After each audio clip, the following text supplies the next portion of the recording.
call the June 27th meeting of the Carson City Planning Commission to order. Could we have roll call and determination of a quorum? Chairperson Sattler. Present. Vice Chair Borders. Here. Commissioner Eswine. Commissioner Monroy. Commissioner Preston. Here. Commissioner Stoll. Here. Commissioner Tingle. Here. The quorum is present. Thank you. Commissioner Borders, would you lead us in the pledge, please?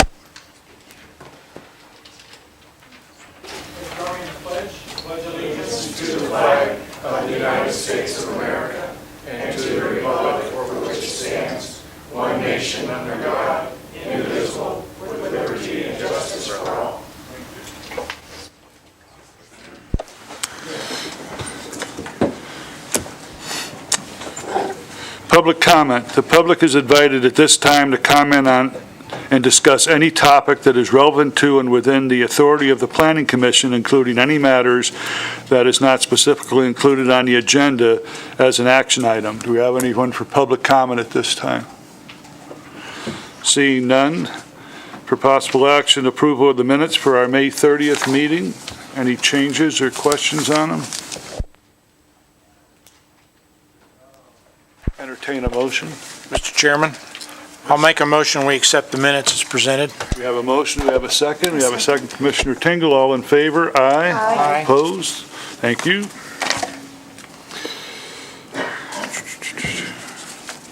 Oh, I just turned over my agenda, not the minutes. Okay. Let's see. Public hearing matters, SUP-18-082.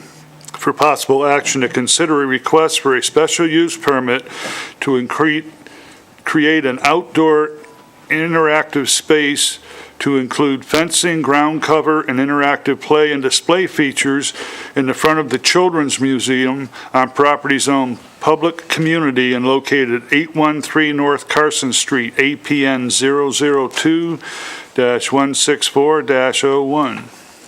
Thank you, Mr. Chair. Hope Sullivan, Planning Manager. A special use permit is required for this, I'm going to call it an expansion, because the property is zoned public community. Curiously, when you go out there to see what's around it, it has hotels on 3 sides. And then in the rear on the other side, and I'll show you on the map, on the other side of Plaza Street are commercial buildings.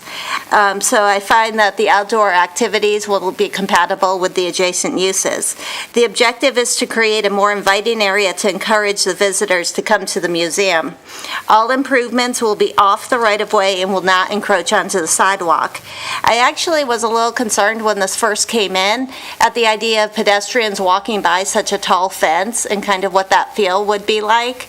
And then it occurred to me that because it would be on private property, it could have been a building.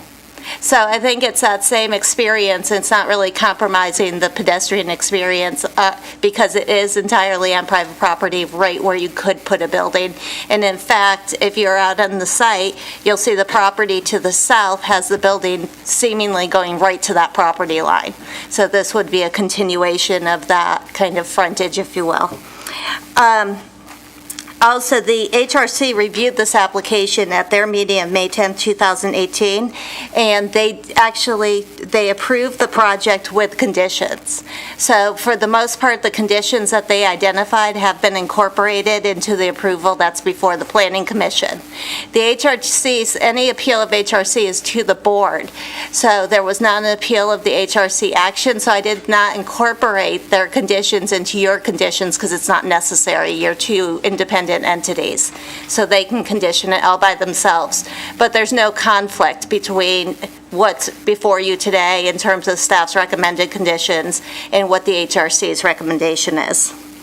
When you consider the special use permit, you're considering the 7 findings of fact.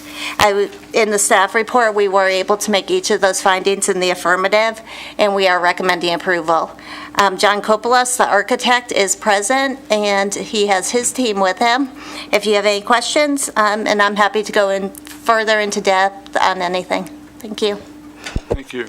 Hope, do we have any questions for staff? Commissioner Stowell. Maybe more for the applicant, but just explaining why the idea of having a closed fence on Carson Street and then explaining what's being removed from the existing site and what is being proposed, particularly in terms of the existing trees that are there now and the playground amenities that are being proposed, but particularly in terms of the fence that's being proposed to replace the existing fence. Mr. Chair, the term closed fence makes me think of an opaque fence, and this is not an opaque fence. As I understand it, reading the staff report, the fence would be closed to pedestrian access from Carson Street? Okay, so you're talking about the primary access being moved to the side street as opposed to continuing to be from Carson Street. I will let the applicant speak to that. When you said closed, I thought opaque, and it was very important to HRC that the building be visible, so thank you. I'll have the applicant respond. Any other questions for staff? So would the applicant like to come forward, please?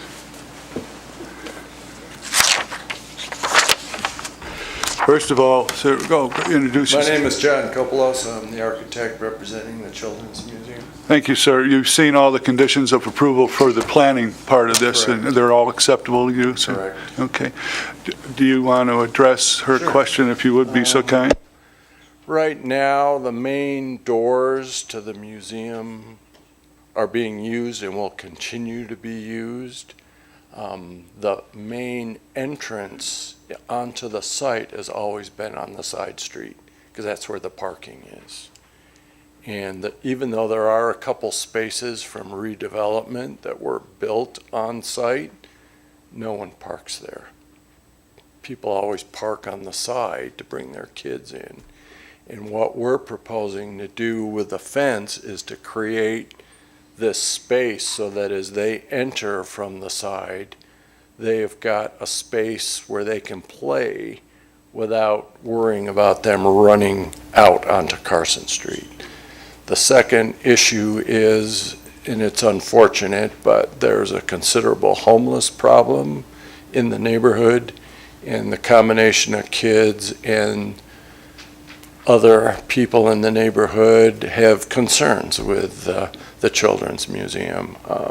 Originally, we went to HRC with a higher fence, and we compromised with them because they wanted a lower fence that they felt would be more compatible with the building, so we made that change. But we want to stay higher than the fence that's there now because it's a considerable problem. I believe you mentioned trees and landscaping as well. Okay. Do you have the site plan? No. You can use that computer. All right. It's all set up for you. Thanks.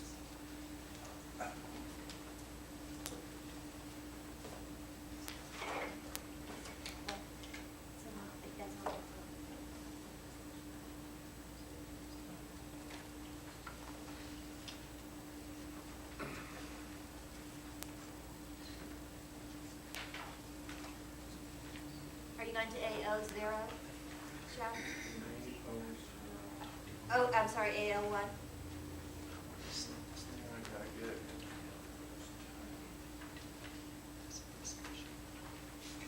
For the benefit of the commission, page A01 does have your site plan.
I connect to this?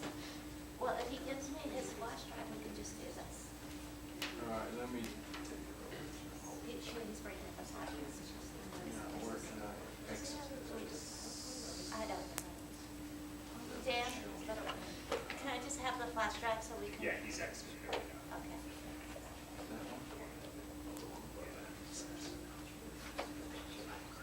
Okay, but just let's keep things moving over here. Seriously.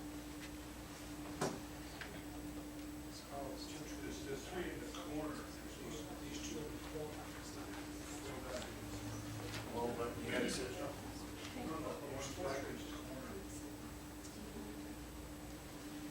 Well, no, now I want to exit that. Well, there's two right here, so don't.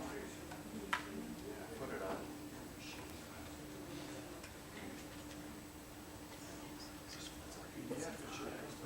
John, we have a plan posted for you. Can you work off that? Let's see. Now the flash drive is stuck in there. Okay, can you work off what's posted? Oh, from here? Yeah. Yeah, I think so. Okay, let's do it. Oh, this is good. Yeah.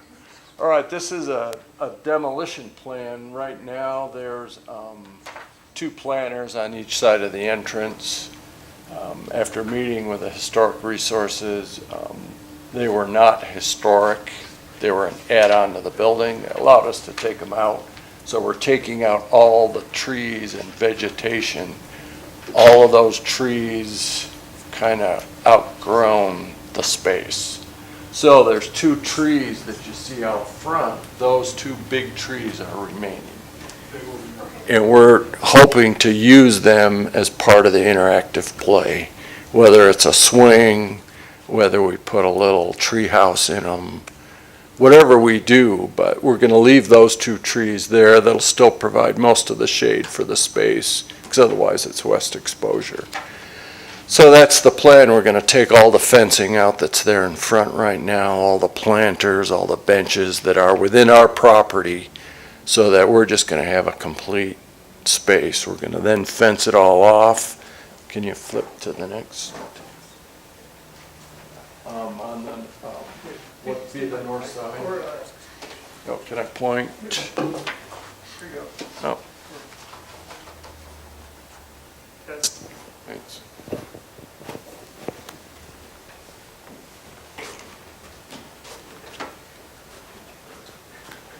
This is the entry gate that will be off basically Ann Street parking. The rest of this will be fenced. We do have gates in the front that for special events we can open wide so we can use this whole space, including the street. They entertain special events. And we may look at the possibility of closing Carson Street for some of those, in which case those gates will open up to the whole street, because then it'll be safe to do so. Redevelopment left a couple parking spaces. It's in front. I mean, they're ideal for like a food truck to pull in and with us opening the gates. So that's the general plan. We've left inside the space kind of flexible, because as the Children's Museum there, exhibits are constantly changing. We see that space changing as well. I mean, for instance, we put a tree swing in now. If the kids aren't using it, we'll do something different. So we do, the two infrastructure is the fence, and then depending on budget, what can we do for a surface that will be a safety surface like you find in some playgrounds. So ideally, we'd like the interlocking mats to use those. It's going to be a budget. We'll see how we do with the budget. Thanks for getting those up there. Is that covered? I believe, sir, under the planners, were those steps full width, I believe, originally, all the way across the front? Or are they under the planners, do you know? What? Did we put the picture? There was a historic picture in that. I'm pretty sure it had railings and those steps were much wider originally. No, that's all the original stairs, yeah. at least from the historic picture that we found. So the planters are the only thing that was different. We anticipate using the steps almost like a little amphitheater. There'll be times, and it all depends on how much traffic is on Carson Street. If it's noisy, they won't be able to do storytelling and things of that sort. But I mean, that's an idea that we have, that we'll use the steps as an amphitheater to do some types of things if it allows. So, but any other questions? Any other questions for the applicant? Commissioner Borders? On the entry gate on the side, is it just going to be open during the hours that the museum's open and then closed and locked? Yes. Or is it spring-loaded, or it's Well, just? we got to work with both the building department and the fire department.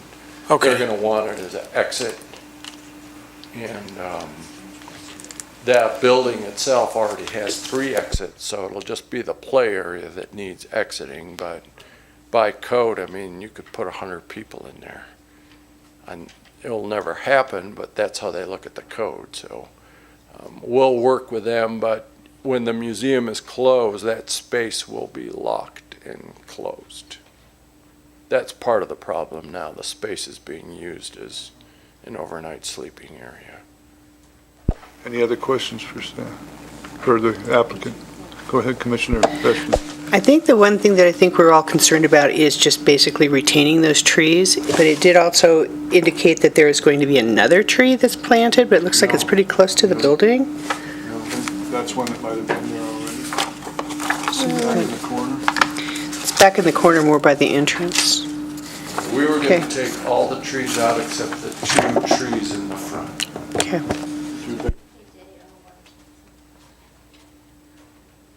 These here. Those 2 are staying, this dashed 1 and these planters, all of those are being taken out. I believe there's some shrubs tucked in the back and sides too, in the planters.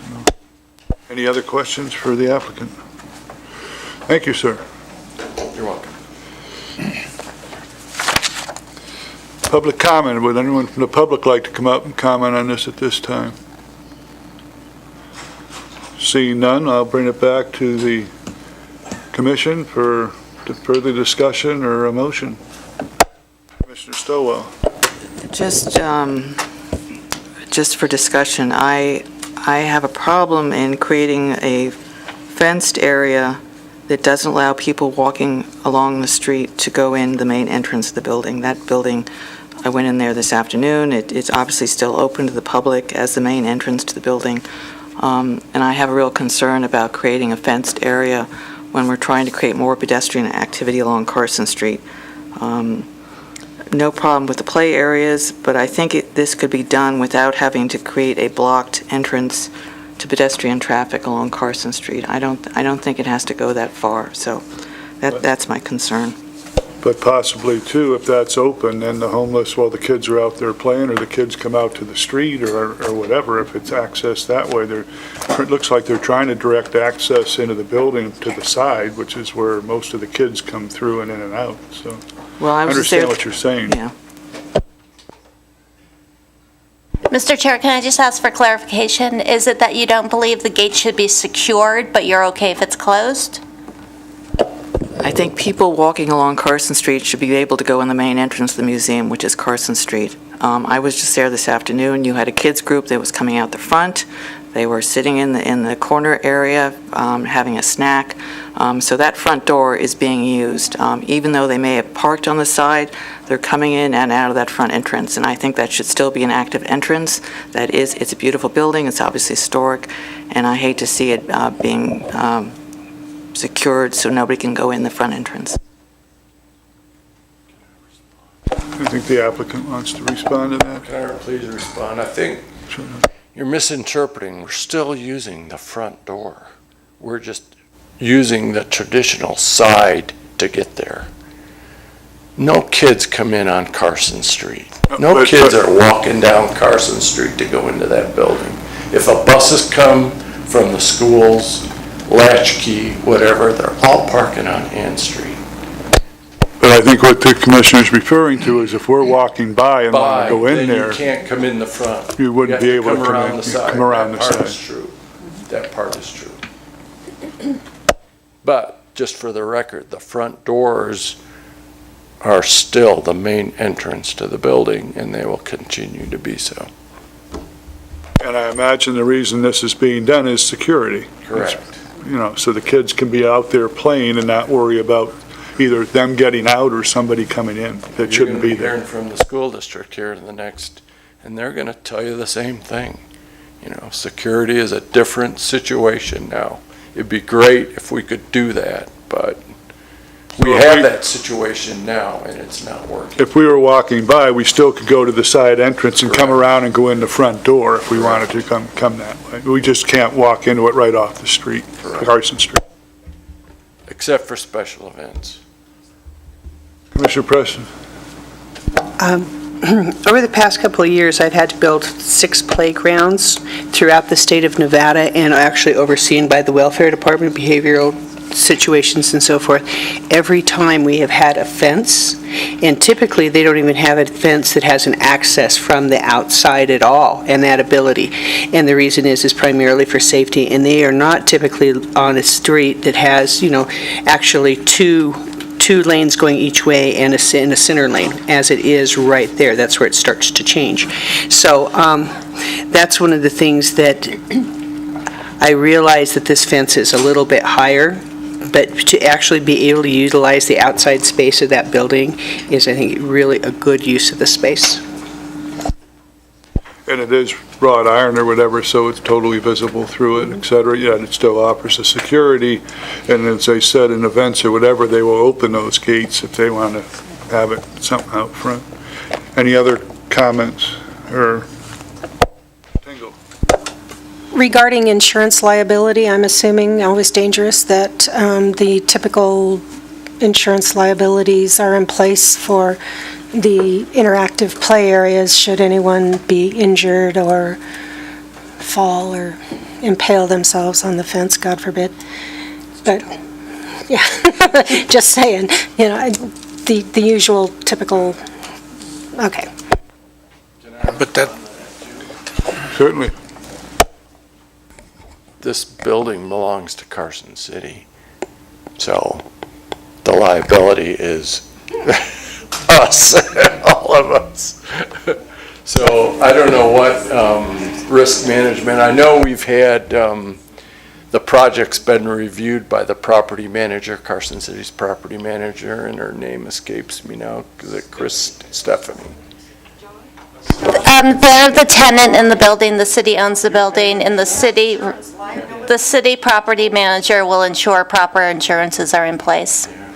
The Children's Museum says that the city requires them to have insurance. We have full coverage and always have for any kind of liability as much as we need for our type of organization and. You think you have to come up?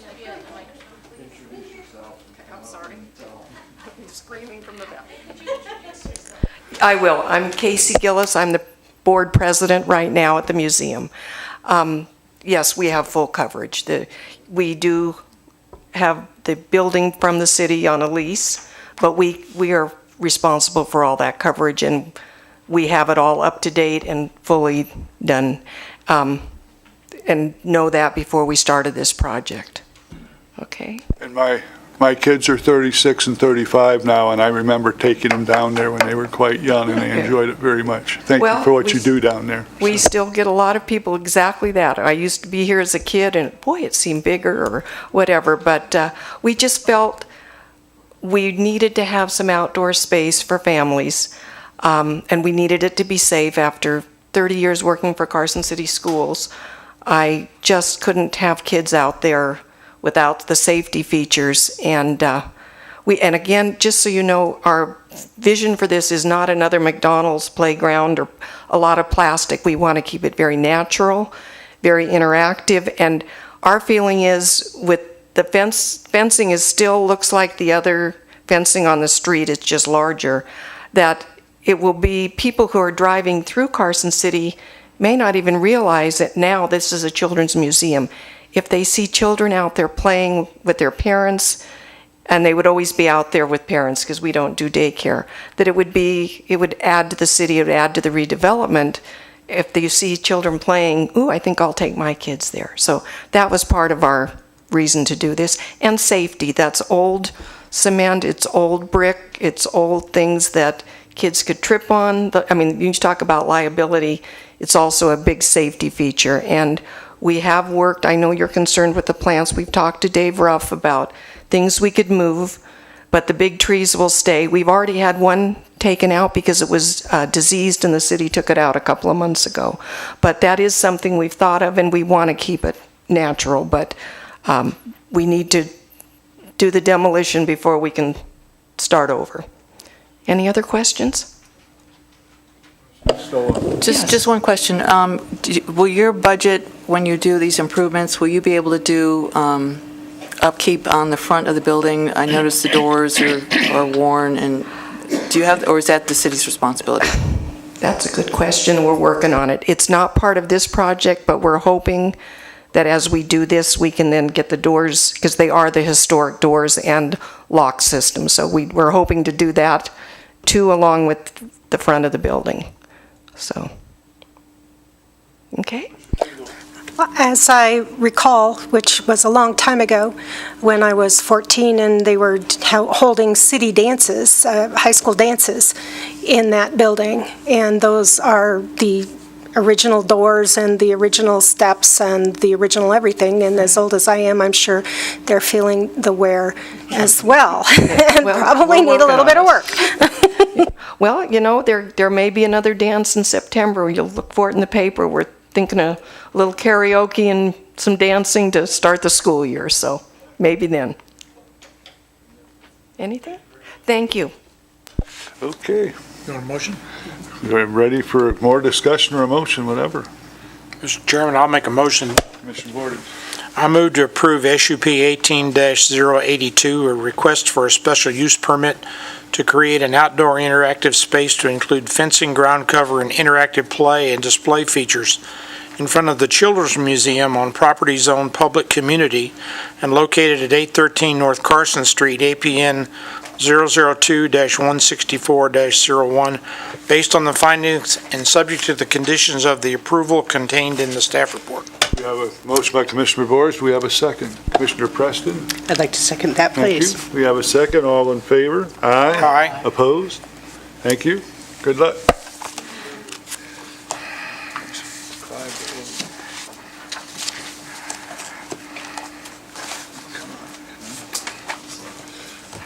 Okay, just a second for them. Moving on.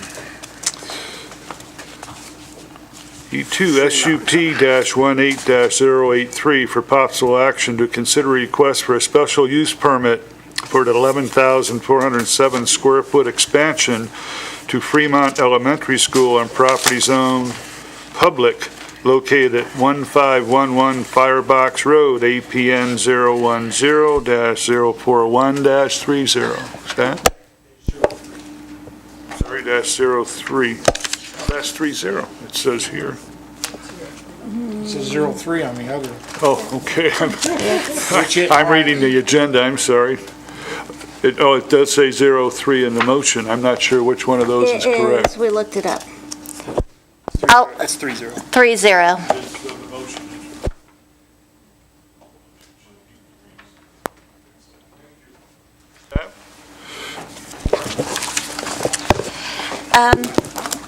Sorry, got thrown off by 3-0.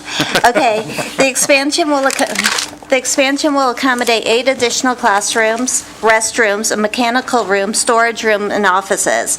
There are currently 550 students attending the school.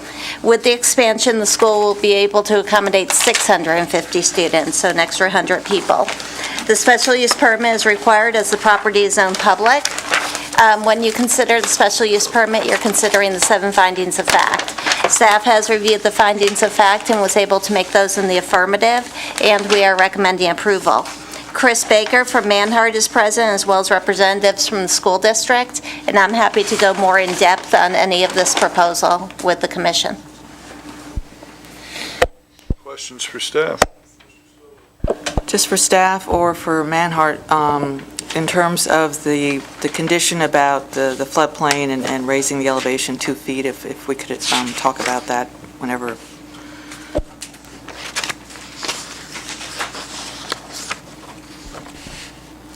Chris Baker with Manhart Consulting here on behalf of the school district. I think you're referring to, I think it's condition 11 or 12. As designed, it does touch an area within the 100-year flood. We're in the process of doing a LOMAR now. So there's a base flood elevation, and there's been upstream modifications that are going to modify that. So we're fine with the condition because we are in the process of that. So the base flood elevation will actually change as a result of that LOMAR. Other questions for staff or for the applicant?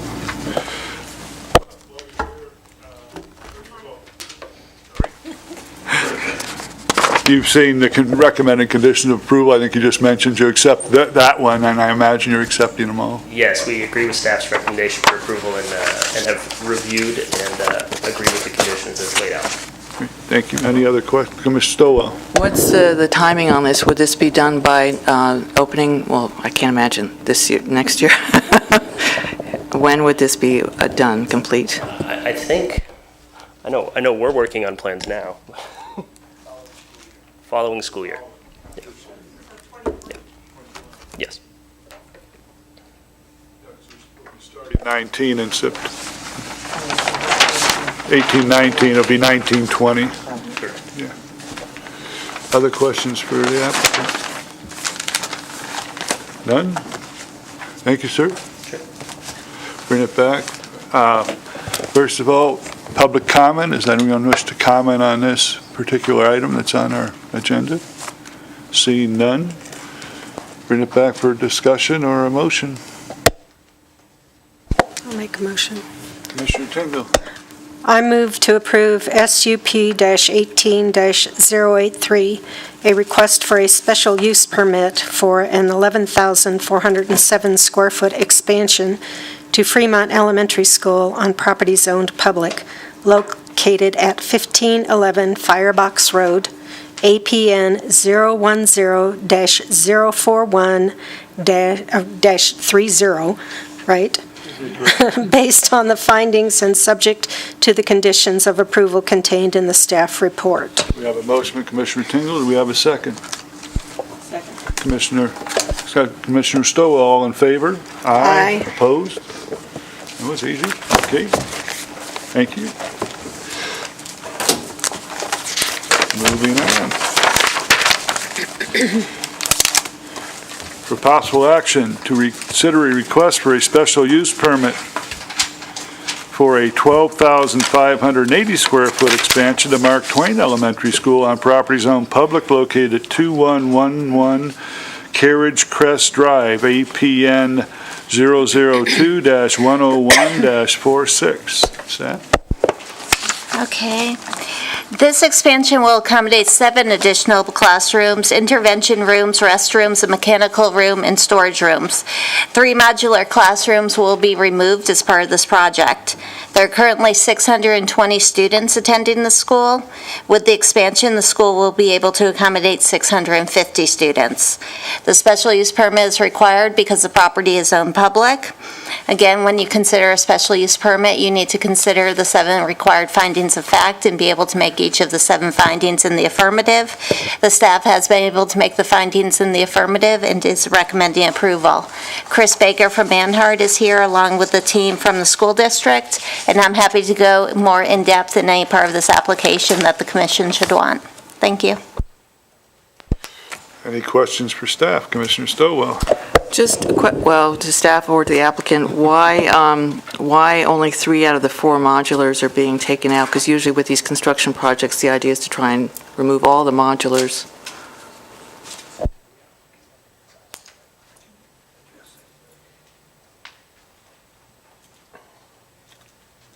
Mark Cornick, Director of Operations for the record. One of the storage units abuts a playground area and is built to that playground area with a deck area. And we need a little bit more space for PE storage and playground equipment. Balls and those kind of things will be used in there. And then possibly if it's rainy out, that they could do a low impact class in that area. Thank you. Questions for staff or for the applicant? Seeing none, public comment. If anyone wishes to comment on this particular item on our agenda. Seeing none, I'll bring it back. Oh, sure. So I want to know how far. Would you state your name for us, please? I'm sorry, my name's Lucille Cowan, Okay. and I live at 2172 South Ridge Court. Okay. So I want to know how far back this school is going to expand, because there is a chain link fence between my backyard and the school playground. And also, I would like to know if we could put up a wood fence in our area of the backyard, so that way we don't have to deal with the school, seeing the school.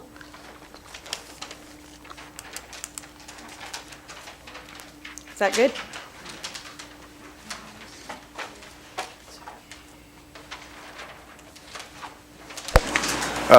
If either staff or the applicant want to respond to that, possibly?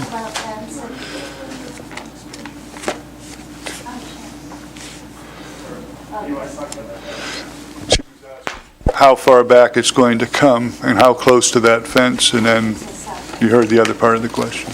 Chris Baker with Manhart Consulting here on behalf of the school district.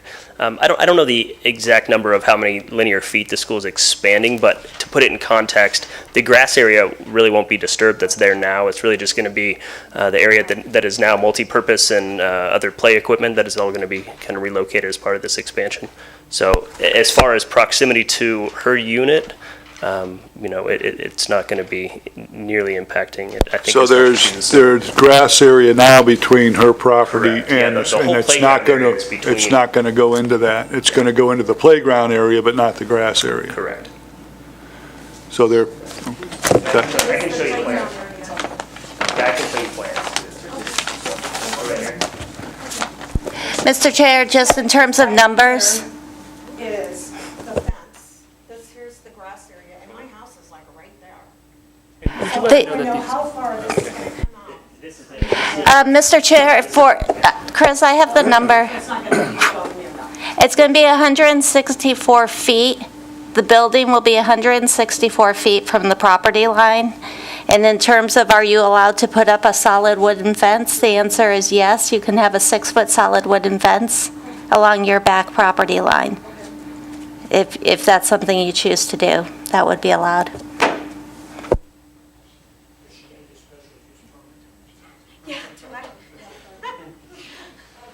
any other public comment? Okay, if not, we'll bring it back for a motion or discussion or a motion. Commissioner Borders? I'll make a motion.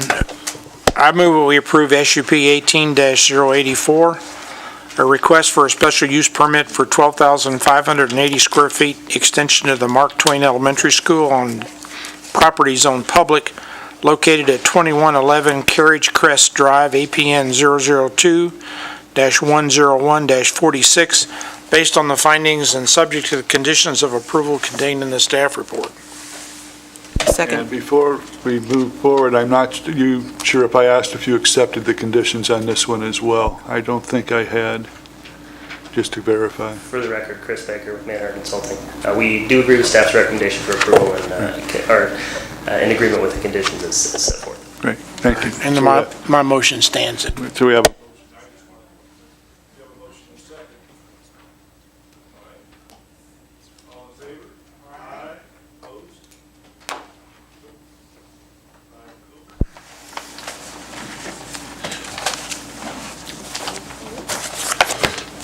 Moving on. The next item for possible action to continue to the meeting of July 25th, 2018, a request for a zoning map amendment to change the effective date of a zoning map amendment from agriculture to a mixed single-family 6,000 general commercial multifamily apartment and multifamily duplex to become effective upon the transfer of ownership of the sale of the property from the Myers Family Exempt Trust. The property is located at 2200 East 5th Street, APNs 010-041-38, 010-041-52, and 010-041-71. Again, this is to continue this item. It is. For the record, Lee Plemmel, Community Development Director. Hope just stepped out. But city staff has been working with the applicant on this, on some issues and the recommendations we have. So at our recommendation and upon their request, we'd like you to take the action to, as stated in the memo there, to continue it to the meeting of July, to the Planning Commission meeting of July 25th. Do I need to call for public comment on that? If there's anyone in the public wishes to comment on this, even though we're continuing it? Seeing none? Okay, bring it back. Do we need to make a motion, Lee? Okay. One question before we do that. Go ahead. Any questions for staff? Is the July 25th meeting date okay with the applicant? It's at the applicant's request to continue it to the next meeting. Okay, but just to the next meeting? Yes. Okay. Any other questions for staff? I'll take a motion. Commissioner Borders. That's all right. Go ahead. No, after you. I move to continue item ZMA-18-085 to the Planning Commission meeting of July 25th, 2018. I'll second. Commissioner Borders, second. All in favor? Aye. Aye. Opposed? Thank you. Next. ZCA-18-090. For possible action to make a recommendation to the Board of Supervisors regarding an ordinance amending Title 18 zoning, Apex A, Development Standards, Division 4, Signs, Section 4.4, Administration of the Carson City Municipal Code to amend regulations related to temporary banners, flags, A-frame signs, and other temporary sign devices, and to modify the definition of frontage of building to make the method of measurement of allowable sign area consistent between shopping centers, other commercial uses, and providing other matters properly related thereto. Staff, Lee? I'll be giving you a presentation on this one, Lee Plemmel, Community Development Director. So I know signs and temporary signs in particular have been a discussion with the Planning Commission a little bit over the years. More recently, at the request of a city supervisor, we scheduled item for the Board of Supervisors in May to discuss some of their policies, issues, and some general direction on maybe modifying some regulations regarding temporary signs. So they gave some guidance to take away, and generally the issue has focused around temporary signs, specifically the banners, flags, the use of A-frame signs, and the use of inflatable devices.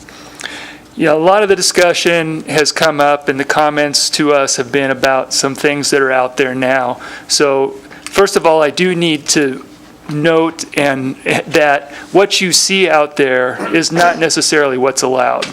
So as you see in the staff report, I think, part of it, and we've had some transition on code enforcement. We've had, last summer we had staff that's been here a long time, knew what the regulations are. We're training new staff now, and now's the season when things are out there. So we're transitioning into it. We're on a program now of going out consistently and starting to take care of things. So we expect to see better enforcement. But I think there are still some changes that we can look at with temporary signs in general related to these things. So let me cover those items in particular, just talk a little bit about them. So starting with banners. So although there's no, staff is not recommending any changes to banners, and there wasn't too much discussion about those. Banners are really the baseline, I would call it maybe a baseline temporary signage that has been in place in Carson City for a really long time, being able to put up temporary signage for 30 days in any 90-day period. During the recession, we allowed them more. We allowed them in different locations, but going back a long time, we've allowed these types of temporary banners that are for, generally for promotion, special things. They're allowed within 30 days with any 90-day period. They have to be attached to the building or a permanent structure like a permanent freestanding sign. And there's also some size limitations based on the business or building side, depending on the applicability. So the recommendation from staff is, and all of these are for discussion, and I'm going to go through all these four as they kind of relate together, then maybe come back and ask questions, but our recommendation is to keep those standards the way they are. So moving on to kind of the newer issue is these feather flags, which are covered under flags in our code. However, I think these feather flags have really come into use only within the last decade or so, while our ordinance dates back to 2002. So they weren't really in use that much and probably weren't specifically thought of when we were writing a sign code for flags, because currently a business can use one flag per frontage for up to 30 consecutive days in any 90-day period. That's consistent with banners, but there's no locational standards for that. They can use flags that are attached to the building, and there's some limitations on that permanently. So the decorative flags that are on a building, they can keep those up year-round with some limitations that are in there. But if they're detached, they have this 30-day in any 90-day period limitation. So the recommendation is to allow one flag per frontage. That's similar, but with no time limitation, but not anywhere on the site, only located within recommendation being 20 feet within the business entrance. Those are going to be similar standards we're recommending for A-frame signs, because as that last standard says, that flags may not be used if you're using an A-frame sign, and the converse is true. If you're using an A-frame sign, you can't use a flag. It's one or the other.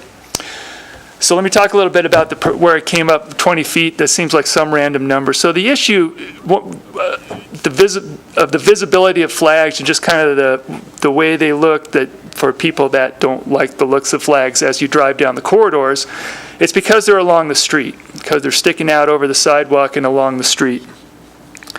So allowing them within 20 feet of the building when you have a parking lot, that these flags and A-frame signs should be more pedestrian oriented, or you could see the flag off there but not distracting for the drivers, so that they need to be closer to the building. That's also, so part of this complaints from the business and property owner groups is that we have different standards for downtown and elsewhere. We're getting treated differently. So these standards are intended to bring the standards consistent everywhere else. So downtown, I'll maybe move on to A-frame signs, which are generally those same regulations. So downtown, basically you can't have an A-frame sign anywhere except downtown, but in downtown you can have them, and they can be on the sidewalk in front of your business, which is 20 feet wide, up to 20 feet wide. And there's specific location standards for that. So with that 20 feet being applied to any other business in the city, they are being treated the same as the businesses downtown. And so when people are in a shopping center parking lot and get out, they can utilize these flags and A-frame signs to attract those pedestrians, primarily pedestrians, into the businesses. And so as I said, I've covered the A-frame signs there too. And like I said, you can use one or the other, but not both at the same time. And that was kind of based on some direction we got from the Board of Supervisors.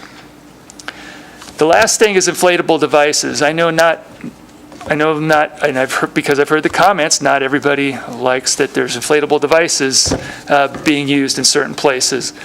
But again, I think a lot of that is a lack of enforcement. I think if you see them occasionally, and I think even the sign professionals I've talked to, that these temporary signs are effective when they're actually temporary. If they're there all the time, they just become part of the landscape, which is the purpose of temporary signs, to draw attention to some special event or things. So the regular business, the standard is to be able to use these for 3 days within any 30-day period, basically within any month. That's clearly not being followed right now, but enforcement is out there now. They're going to be out this week. On top of that issue, it is a little bit longer for car dealers. They can't be higher than the buildings. I know there's some violations out there regarding that we need to address as well. But I think with enforcement and that 3 days in any month, you'll see these occasionally. Not everybody likes them, and you might have some discussion on that. But I think they're a tool for the businesses. I'm kind of looking, from the businesses side as well. I think you hear from the businesses that these things for certain events are useful and help attract people to the businesses. So just to summarize the proposed changes for your discussion, I put all those 4 things up there. That's just a short summary of all of those. I know we have some people from the business community in the audience that might have some things to add to this discussion as well. Those are the recommendations from staff, and you're welcome to make other recommendations based on the discussion today to the Board of Supervisors regarding temporary signs in general. Lee, most of what I was just looking around today, and there's nothing with inflatables on location, right? They can be out on the street, they can be, I've seen them, one of the car dealers had one going, one of the shaky guys, out by the street in the back of one of the pickups. I mean, so there's nothing on location or how close to building or whatever, blocking view or turning or whatever. Well, I would say correct, there's no locational standards in terms of proximity or attached to building for those temporary inflatable devices.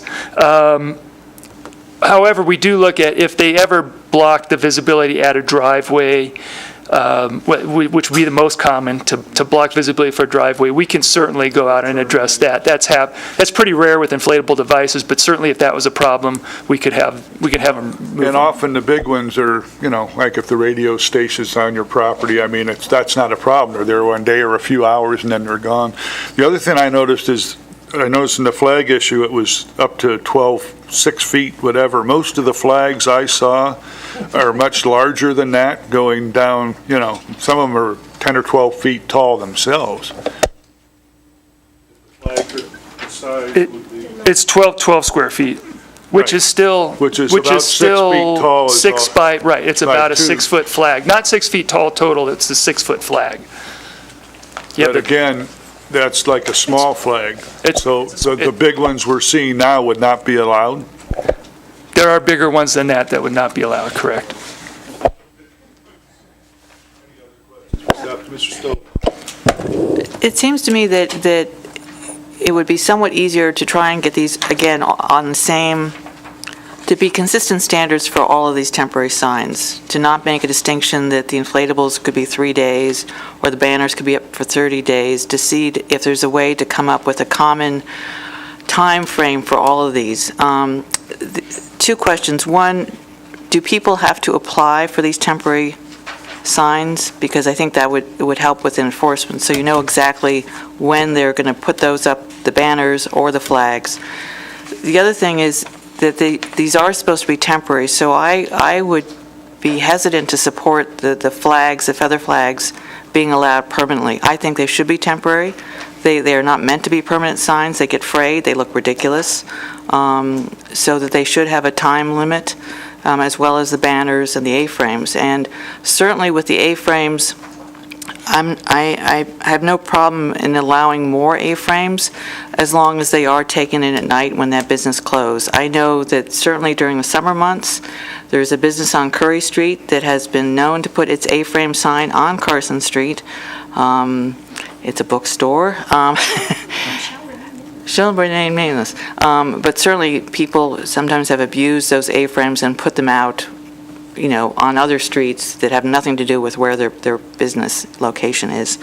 So I would just see if there's a way. I'm not sure that banners have to be up there for 30 days. The banners are not only promotional, they're, charity events, that we see across Carson Street, but I don't know that they have to be up there for 30 days. But I'm just thinking that if we can standardize those timeframes for all these temporary signs, it might be easier in the long run. But I don't think the feather flags should be permanent. They should be temporary. They're not meant to be permanent signs. Thanks.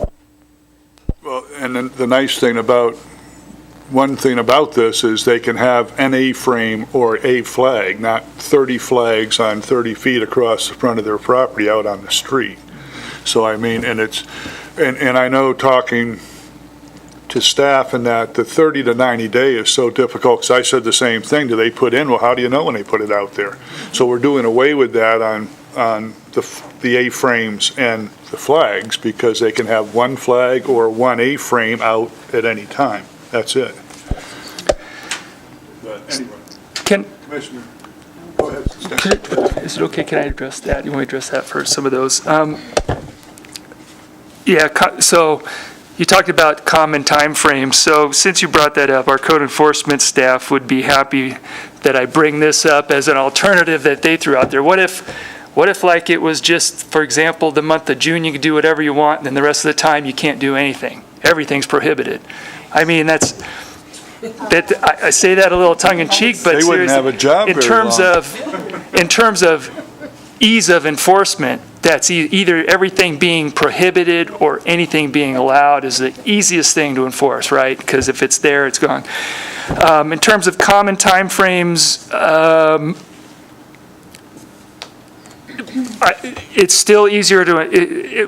One of the reasons with the staff we have, one of the reasons is trying to find out the appropriate location and not having them take them down. Like for A-frame signs, like downtown, they're permitted all the time.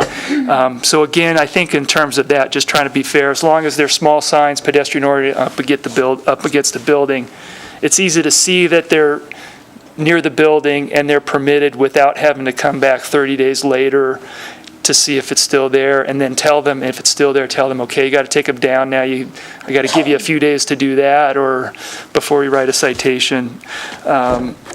So there's some time, and when there's time limits, I agree there's some time involved and staff work involved. Which in terms of permit, so leading to the next step, taking that permit thing, I think that would be another, I'm not sure that would help us in enforcement, and it would certainly be another level of staff time in processing permits and figuring out. So we thought about that too, but I thought, are you going to make the businesses then pay for that permit for staff time processing permits? Or is that just another bit of staff time that we're going to eat up for enforcement? I don't really have a good answer for that. And the off-premise signs are certainly prohibited. Code enforcement, we've been chasing those around, so they show up and somebody goes and moves them. And the standards would require them to be taken in, not during business hours. Yeah. Commissioner Preston. First of all, I guess that everybody takes a vacation in June, so I'm going to say that. The next thing that I wanted to ask is, can I request that we take each one of these items separately, and that we could discuss them separately, because each of them are different animals completely, and we have different uses. Now, it's my understanding in the downtown area that a special use permit is actually part of that, because I was talking to the owners of Kaleidoscope. They told me they have a special use permit for their signage. So no, for the downtown, there's not a special use permit or other permit required for A-frame signs. They're permitted by right. Downtown also has encroachment permits, which they could be talking about to have displays and tables outside. And if your permanent signage exceeds a certain area, that could also be a special use permit. When I know the newer car dealer across from Ford down by Raley's, part of their special use permit, you'll know that the frames, they can use those. They did when they first opened, but they haven't been recently, but that was part of theirs to allow them to use those, so. Commissioner Tingle. So I have a little bit of concern about the A-frame signage, the 20-foot requirement from the front of the business. So say the shopping center where the grocery outlet is, where A to Zen and Bulldog Computer and the nail place and Evergreen Jeans, all that area. So if they are required to have a 20-foot limitation on where they can have their A-frame sign, that is not going to be too terribly effective for those businesses that are on the east side of that shopping center. Because if you're coming 20 feet out, then you're in the parking lot. And nobody from the street is going to be able to see that signage. So, I just don't feel that that's a fair measurement, if you will, for that signage between the downtown area and those areas that have setbacks from the main street. But again, there, Commissioner, I think the idea was those A-frame signs are designed for people that are walking along, going to see what's on the menu, going to see what's on sale. It's not designed for people from the street to be able to read them as they're driving by. But even if you're walking down Carson Street, which there's a lot of foot traffic in that particular section of road, I know because I have walked my dog around that section a lot of times. So if you're walking that sidewalk and the A-frame is 20 feet from the front of the business, you're still not going to see it if you're walking the sidewalk, because it's far enough setback that unless you're actually really looking for it, you're not going to know that it's there. So that's, my only feeling about that is there needs to be some sort of criteria better than a 20-foot setback.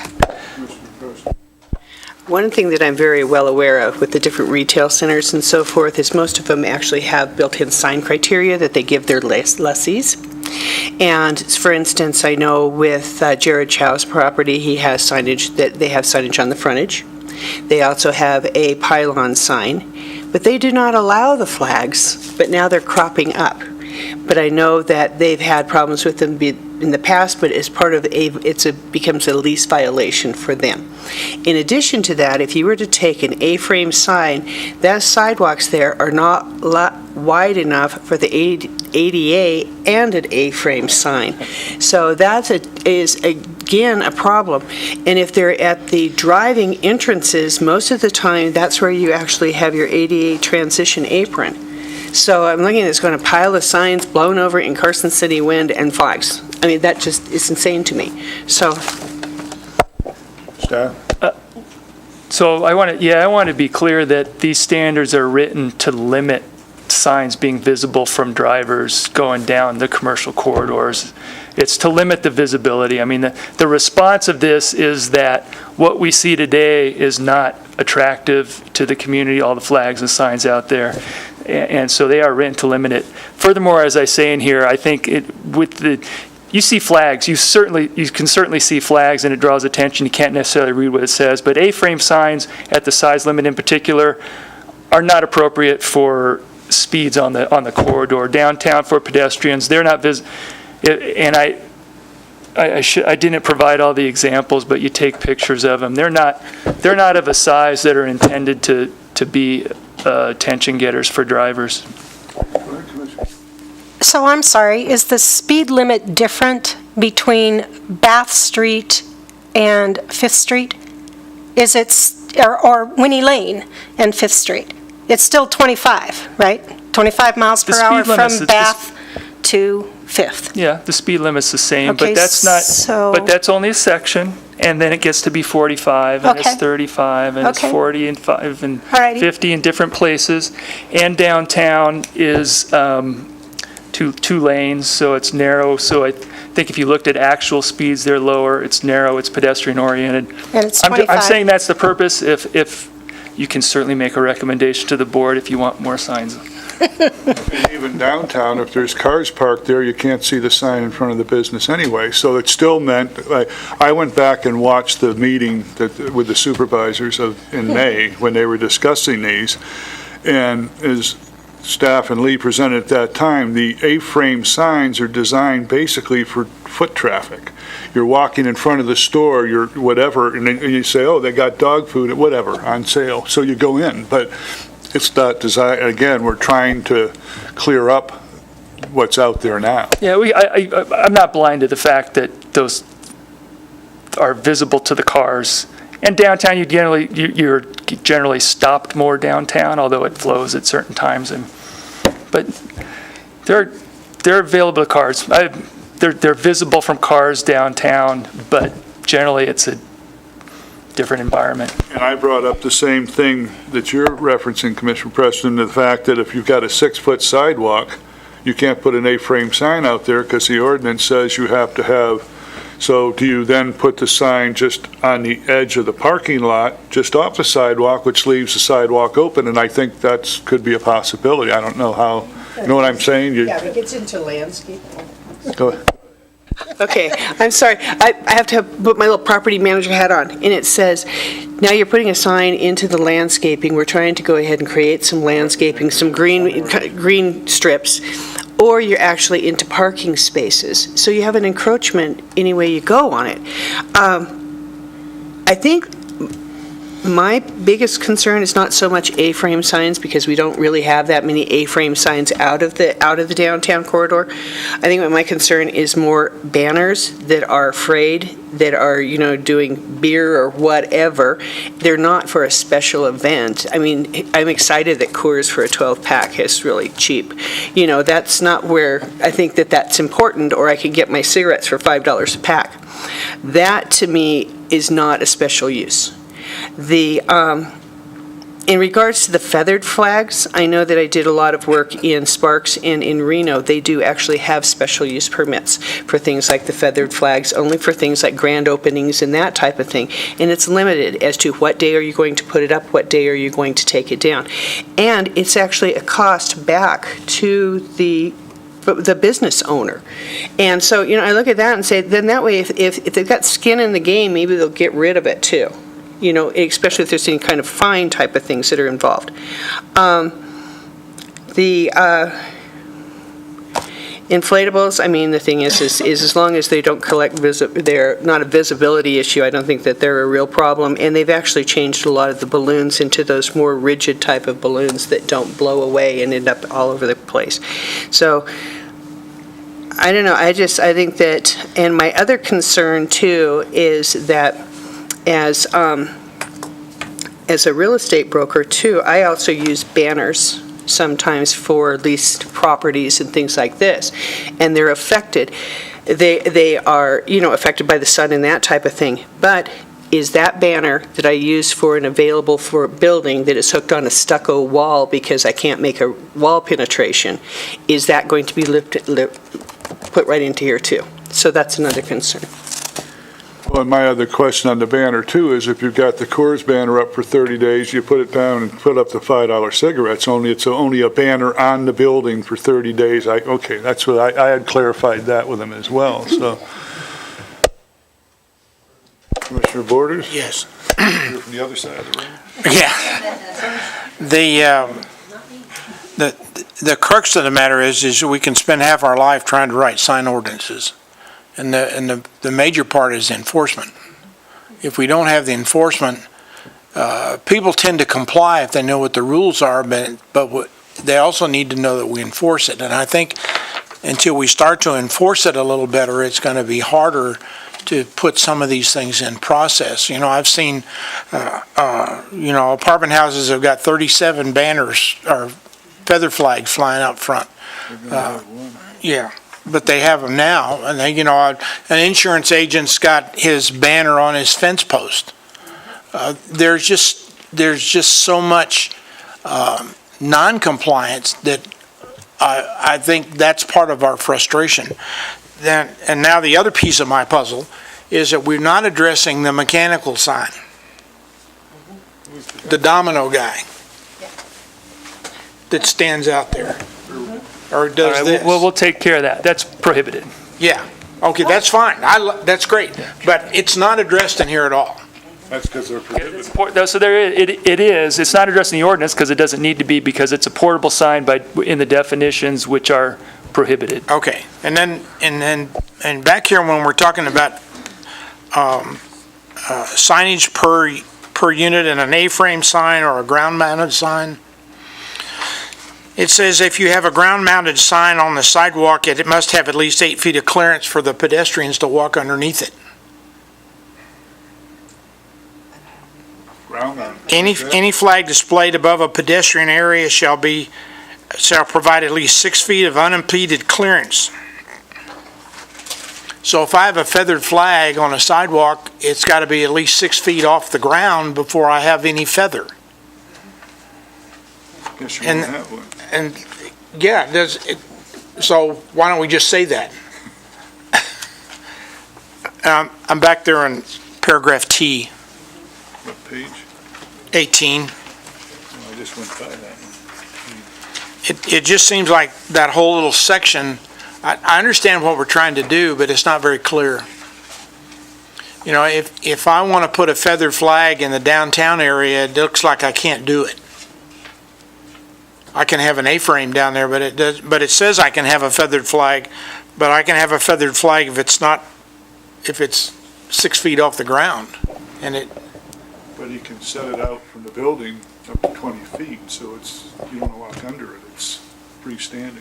But You're saying if it's if it's in the pedestrian area, So you either have to have 6 feet lateral clearance, or if it's over, it has to be an 8-foot clearance, and those are just basic sidewalk standards.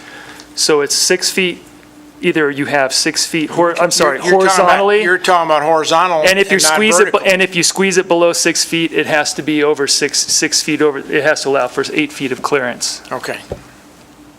Like up in VC when you're walking and they got the signs, they're high enough up you It's can walk under them. confusing. It's confusing. It's almost too much for a temporary. I would just rather say don't.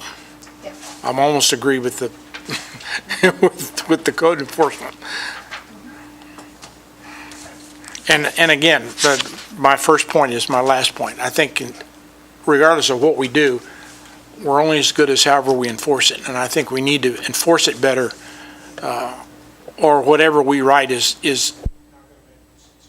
And again, having watched that supervisor meeting, I then the other day met one of the code enforcement gentlemen. I believe he said they have 85 30-day that are coming up tomorrow or the next day, that they're out there, the new people are, and they're on it, and they're trying to clear it up. And what I like the best about this is the fact that you aren't going to see 4 donut signs sitting out in the rocks along the main freeway for a shop that's back in there. He could have 1 donut sign or 1 A-frame sign. If it works for him, fine. If it doesn't, fine.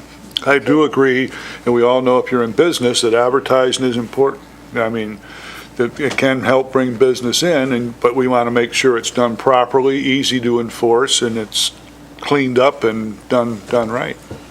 Commissioner Preston. The donut guy can't have it because it's not within 20 feet of his space.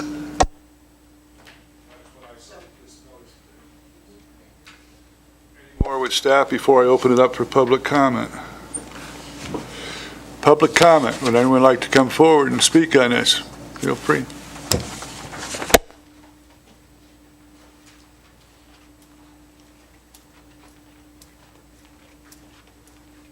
I can see, my name is Bill Horn, and I can see you have a lot of issues, much more than I thought would be with this. I want to make a couple comments. Number one, I think that having everything standard for the whole of Carson City is where it should be.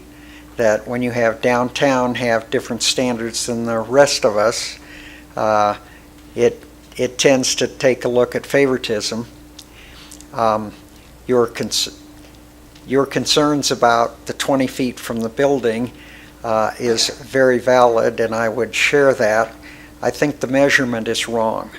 I think the measurement should be from the street in, and therefore you would preserve your sidewalk by definition of where the thing should be, and by measuring from the street, not from the building, you don't have to take all these exceptions. In other words, if a building were 10 feet from the street, just using an example, and you could use 10 feet, then you have to back them off through exceptions.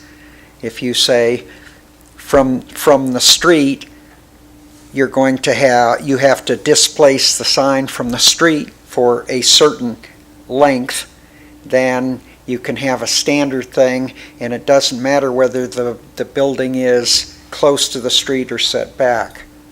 And so I'm going to suggest that the definition of where the signs could be would be changed, not from the building, but from the street, so that it would be the same for everybody without having to make lots of different exceptions based upon how the buildings are set up.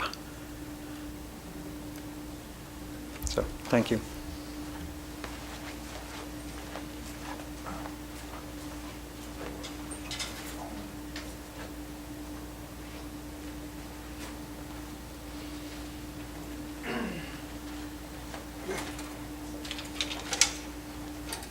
My name is Gene Munnings, and I own Evergreen Jeans on North Carson Street, and our business sits back 342 feet from Carson Street.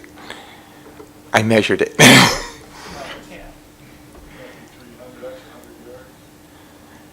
I measured with my feet.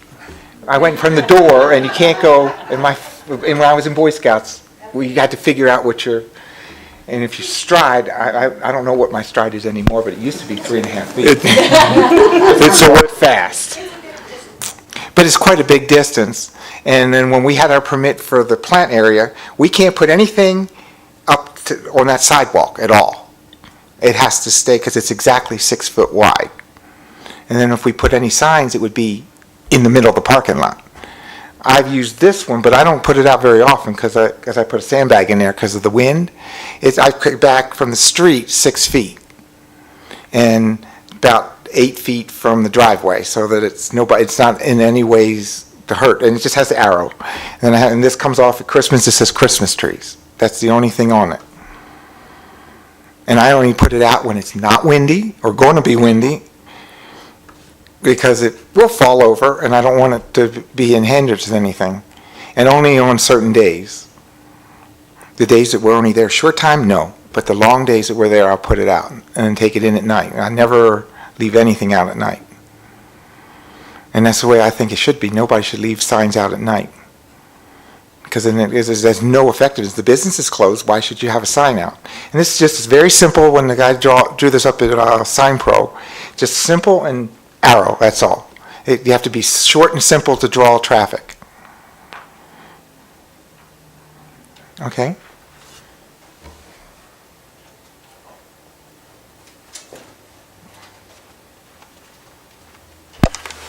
Bring it back for any further discussion, or?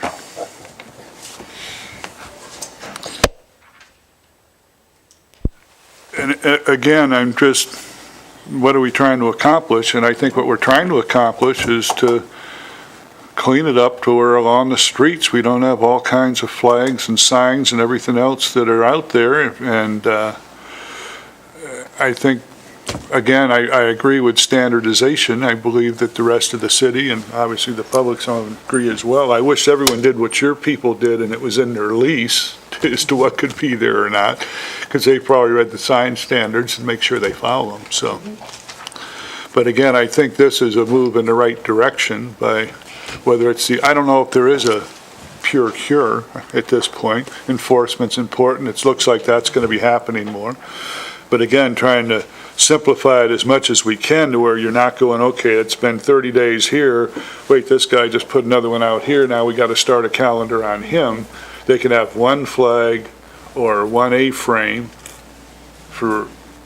by their building, or they can have a banner on their building, as long as I believe the banners have to be kept in good condition, et cetera. And do they have the right on that, Lee, to staff or enforcement to say that banner needs to be replaced or whatever, or cleaned up, or if it's tattered or... Right, yes, there's a general maintenance clause, and in fact, we sent them out on, one was pointed out that was really bad. It wasn't just tattered, but where there wasn't a sign in a thing. But yes, there's maintenance, and so we can make sure they're not tattered. Okay, well, you have one of these slides for all 4 categories, all right? If we looked at this one, does anybody have any objections to that? Nope. Okay, so we got banners. Let's try the next one. Yeah.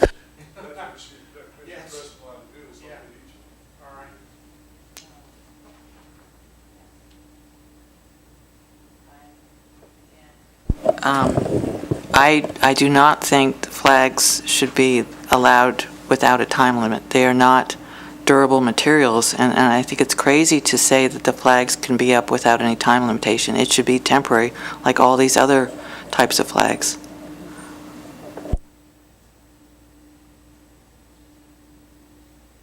Go ahead, Mr. Preston. I like your point here, that it should be 20 feet from the street back. The only thing is because otherwise, especially if you end up with a lot of these shopping areas or things like this, we do not have the sidewalk so that you can actually do that under a lot of our different shopping centers. They don't have that. They don't have a place to stick a flag. What they'll do is instead of you sticking a flag, they'll put it in one of those little iron things that are a toe breaker, or they put sandbags and other garbage and stuff like that around them. If it can't go in the ground, then it really shouldn't be there, as far as I'm concerned, is with a flag. And I do like it where it cannot be used with an A-frame, so. The problem is with the flag or whatever at 20 feet from the street, we're right back with the donut flags and everything are out on the street. I mean, it's just, I don't know, it's really a quandary. It's really a quandary because the fact is that if you're only allowed one, I think that's important. You're either allowed a banner, an A-frame, a flag sign, or what is the other thing we're looking at? Inflatable. Yeah, well, yeah, I'm going to do the inflatable. But I'm But saying, only though, are one. you going to allow them to put an A-frame then out within 20 feet of the street instead of having it back by their building? The only problem is if it's back by their building, and most of the buildings that we have around here, the difference with the downtown, and I understand you don't want a differentiation between the two, is that the sidewalks downtown are larger and more expansive than the sidewalks that are, in our other parts of our corridor. So from 5th Street south and from basically not Washington. 550? Yeah, Highway 50 north, the sidewalks are not as wide as they are in the corridor. So that's what differentiates the downtown from the other area.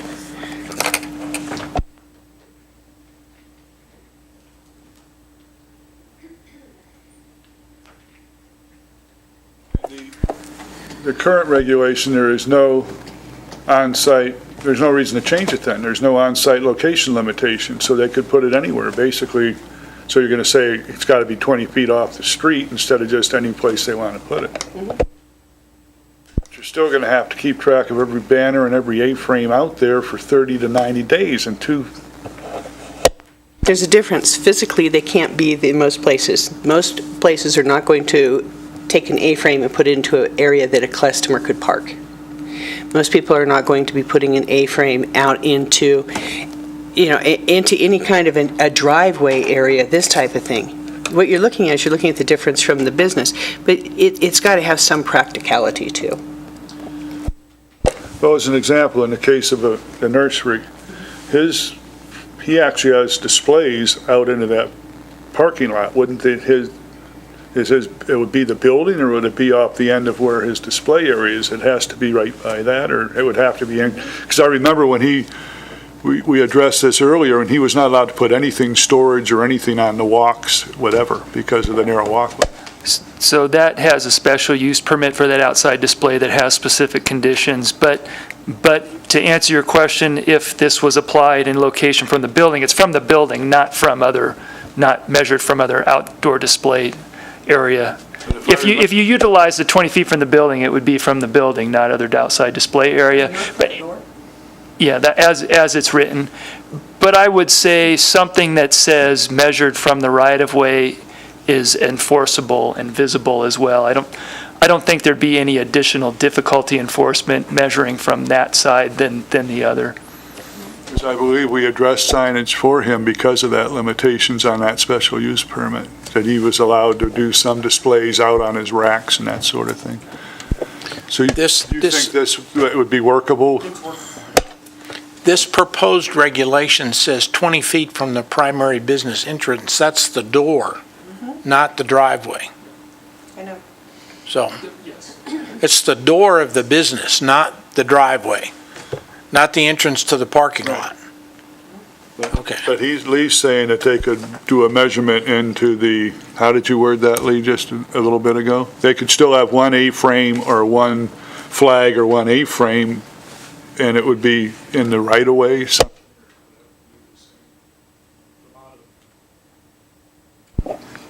What I was just saying, no, I was just saying, yeah, the measurement from the street, whatever that distance is a workable solution in terms of enforcement. It's visible. If it's 20 feet, you know roughly that's a parking spot back from the sidewalk, so that if something's sitting right next to the sidewalk, you know that doesn't meet the setback. Something that's easy like that is enforceable. So we could do an either or, 20 feet from the door or measured whatever. Well, no, I don't think you do an either or. I mean, I think you would, yeah, that's a good question. I have to think about that, because in some cases, buildings are closer and it has to be within 20 feet of the door, or Yeah, I mean, each 20 building, we have different setbacks. we could write, so I mean, if that's what you vote, I get the intent of that. We'd have to think about how that's written so that it's, It would be whatever works sensibly for all concerned, kind of thing, how you measure if the it. building's within 20 feet, it has to be within 20 feet of the street. So we have to take that in consideration of writing it, but to have a standard, I think it's meeting the intent of what we're getting at in the recommendation. If you have a 20-foot, the standard is 20-foot setback from the street, and there's some exceptions when the building is closer that we'd figure out to write in there. Because I do like what we're gaining here with the one flag or one A-frame and not having to keep track of days. And if it's tattered or whatever, and it's taken in at night and what, we know all that, So I think it's worth it. So I'm gathering from this discussion that we're really not ready to vote on language yet, if there still needs to be some clarification from the city about what's allowed. So 20 feet setback from the street unless your building is closer than 20 feet. I mean, Well, it depends how do you on- do the either or? Oh, I was just saying, I don't think we need to wordsmith something if we get the gist of what you're trying to get at. But downtown, nobody downtown can have a sign, an A-frame sign that's more than 20 feet from the street. Okay, just for Because my they're- clarification, so So. what is considered downtown? Is it Oh, 50 so downtown mixed 50? use. Is it, There's a zoning there's a downtown mixed-use zoning district that's defined on a map. It's basically from William Street, and it actually goes past Fifth Street to the south. But it's defined on a map. But, so in the core, I mean, in the older part, there is no front yard. There's the building, and then there's the sidewalk and the street. And so I'm saying there needs to be, and that may be the case somewhere else. It's not just the case downtown. There's other places where the building is up against the street right-of-way. And in those cases, they can't be set back, but they still must be placed within 20 feet of the building frontage. Like your shops on Curry Street and stuff, they've got a little lawn, they can set an A-frame in the lawn or put a banner in the lawn. It's still going to be within 20 feet of the door, and it's going to be off the sidewalk and away from the street. So it cures a lot of areas, so. Okay, so if we solved flags and banners, what's next? A-frame. And that's kind of all the same with this one. Have you solved flags? What about just no flag? Well, We solve flags if we can agree on whatever the words come out about the distance. Yeah, I don't know, is everybody comfortable measuring back, some distance back from the street as along the corridors in general? Because that's a corridor. My concern is that the A-frames are in some way a different animal, because the A-frames, the business, the restaurants, whoever, they can put that out every day, right now. If they're, the soup place, on McFadden Plaza, they're going to say, we're having this kind of soup, or the Fox is saying, we're doing whatever. But they're taking that in. But these other things should be, to me, promotional, special promotional events, not on a regular, putting these things up every 30 days is absurd. They should be promotional temporary events versus the A-frame sign, which is a business downtown, or if we're going to have it anywhere in the city. I think with these the inflatables, the banners, it's promotional, it's a one-time thing. It is not meant to be done on a repetitive basis. And I think that's different from the A-frames. But I agree that you should not be allowed to have the inflatables and the feathers, and it's just ridiculous. But it should be a promotional event. So say, for example, like La Posada Real on College Parkway. They have a lunch special, $7.99. And they had flags out There's a banner. and they had flags that were looking some the worse for wear. But those flags were out consistently, and so it's not like it's a occasional promotional thing, because it's a $7.99 lunch forever until they change the price.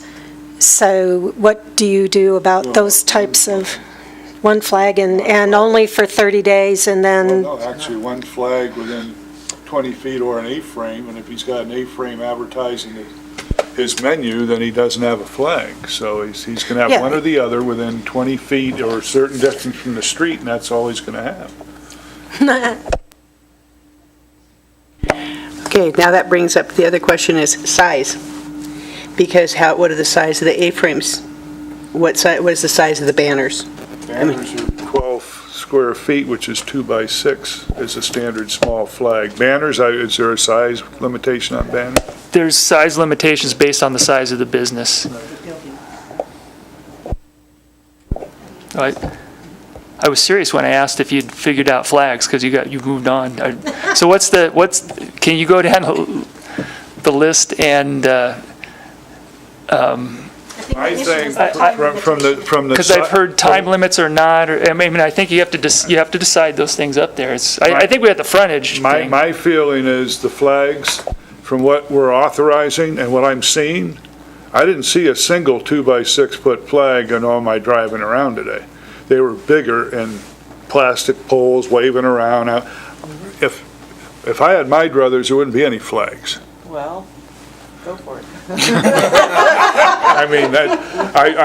I think the A-frame is doing advertising for pedestrian traffic, and the banners on the building that may be doing some advertising to help them sell whatever. I don't have a problem with that.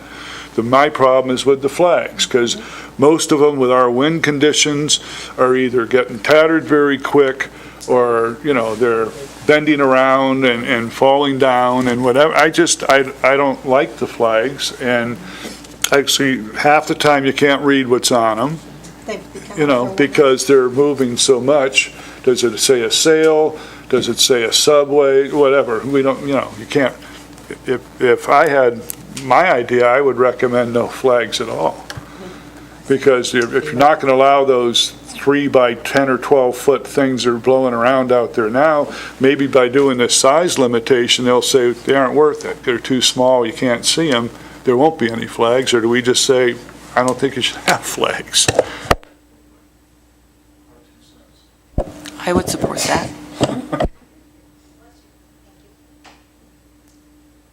Again, I think the inflatables and the A-frames And the banners do serve a purpose, and I think they're fairly easy to monitor, and again, they could have an A-frame out front, there's no flag.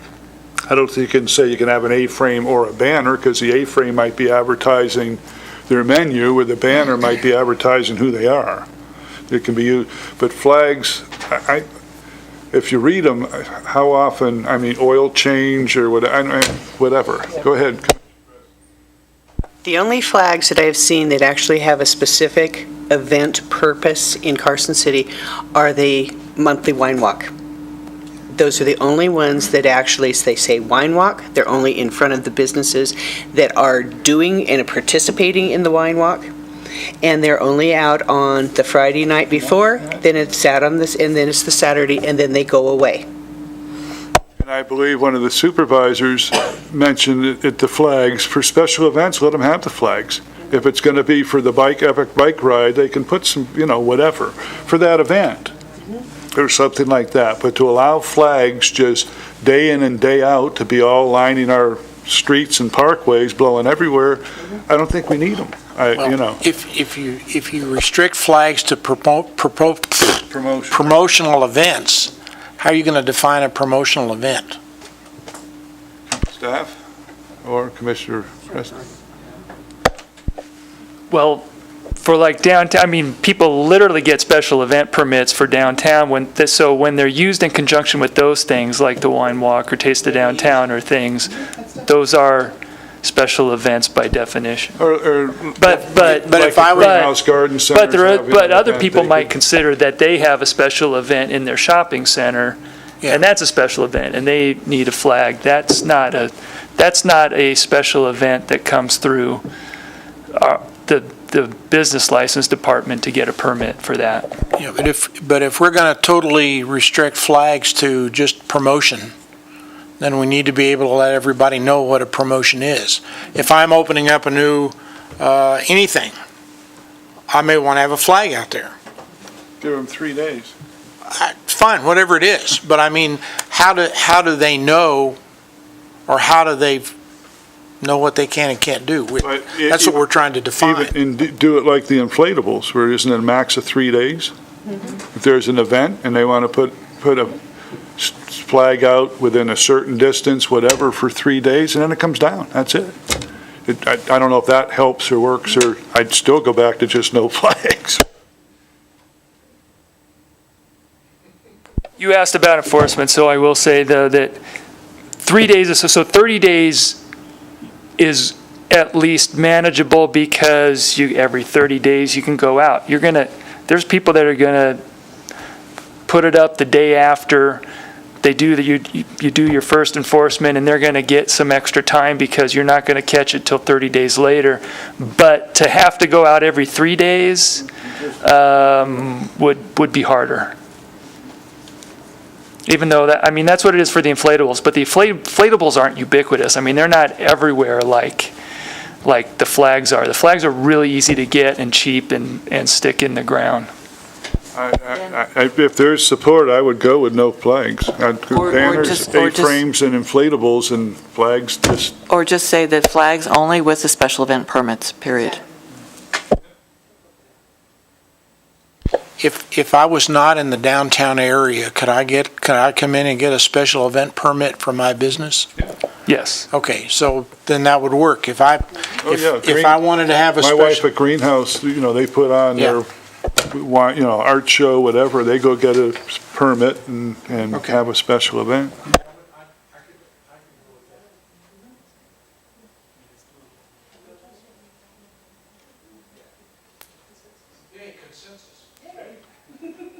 So I'm hearing that on the flags, only for special events with a special event permit.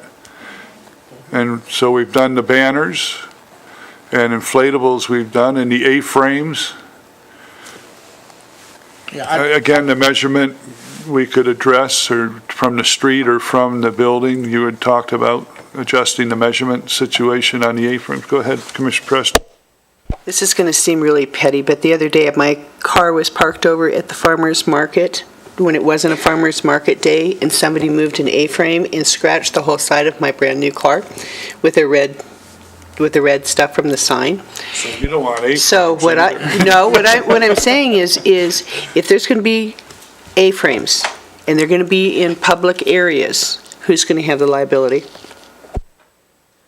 I think it would be the owner of the A-frame, wouldn't it?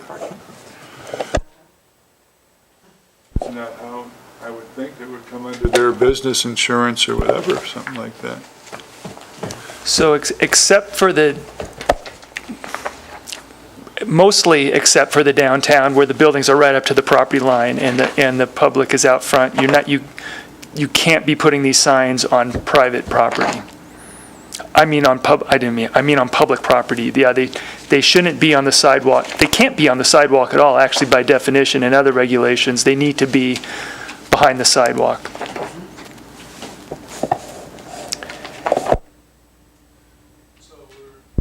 On the A-frames, we're one sign per frontage, no time limit, but must be located, and then they will be brought in at night, which we talked about, and we don't have to worry about may not be used with a flag, I guess, unless if it's a special event, there might be a flag out there. I don't know. Do we even need? Well, you did want to have a little discussion separate with the A-frame signs. Is your preference close to the building or to measure starting from the street, do the 20-foot setback from the street? Okay. Well, it's appropriate for the buildings too far back, Okay. I would imagine. but- I would be in the minority on that because I think the A-frames should be close to the business entrance. And I think if you're too far away from the street, as some of the, going north on Carson, then I would say that, you would have to look at, either a banner or, look at the signage in the shopping mall. You have a shopping mall and the signs should hopefully be there and visible enough versus, having a business that's right up against Carson Street. So I'm I agree, Commissioner Stilwell, again, that's from the board meeting and Lee's presentation at that time. The idea of the A-frame is you're going to the business or you're going by the business and it's telling you what's happening, either the menu or what's on sale or whatever. It's not meant to draw you from the street to go, oh, there's an A-frame, I'm going to go read it. I think we want to pull that back from the street and clean up the street is what we're trying, and we just did with the flags majorly. But again, they can put up a banner, up, whatever.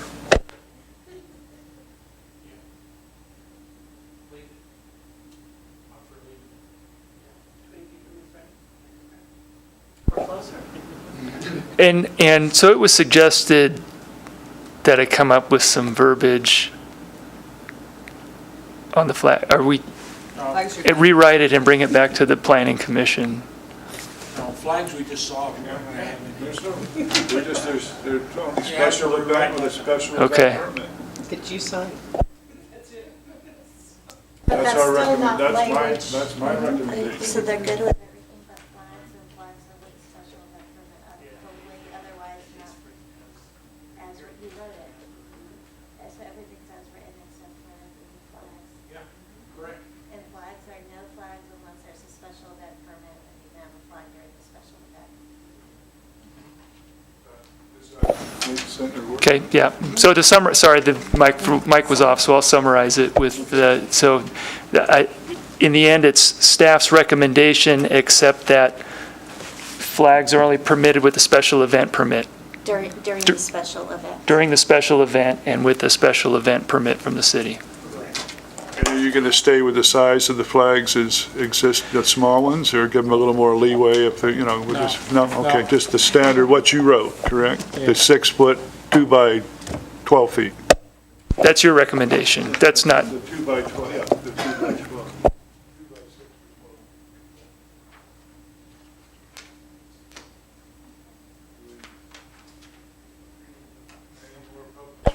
Okay. Should we ask for more? Go ahead, sir. We've been talking long enough. You'd like to add something? On the A-frames, I think that the planning department could take a look at the streets and address what a reasonable distance from the streets would be. And I'm not going to say 20 feet because they were talking about the buildings. The issues, as you have articulated very well, is that you need space for people on the sidewalk. The A-frames are there because businesses wish to advertise, and so they're looking to have some visibility for people going by their businesses. And if we take a look at the sidewalk needing to be safe and the business wanting to have as much exposure as possible, there would be some optimal place for those things. It would be the same with your downtown, which are right with the sidewalk. You're not going to want downtown to be having a A-frame right on the curb, I don't think. But again, you're talking about where the businesses are and where the buildings are, and you're doing things from the building. The real issue, I think, is how much sidewalk do you have, how far from the street to allow the sidewalk to be used, but still give the business owner some visibility. And as a manager for a center that's got a large setback, having it to the door of the business doesn't give any visibility for normal traffic going by. Sir, can you identify yourself again? But 20 feet is the thing you were establishing from the building, and I'm saying that 20 feet from the street may not be exactly the right measurement. I'm thinking that the planning department, if they took a look at it, would come up with a figure that would be more reasonable than 20 feet. Oh, I'm sorry. Bill Horn, H-O-R-N-E.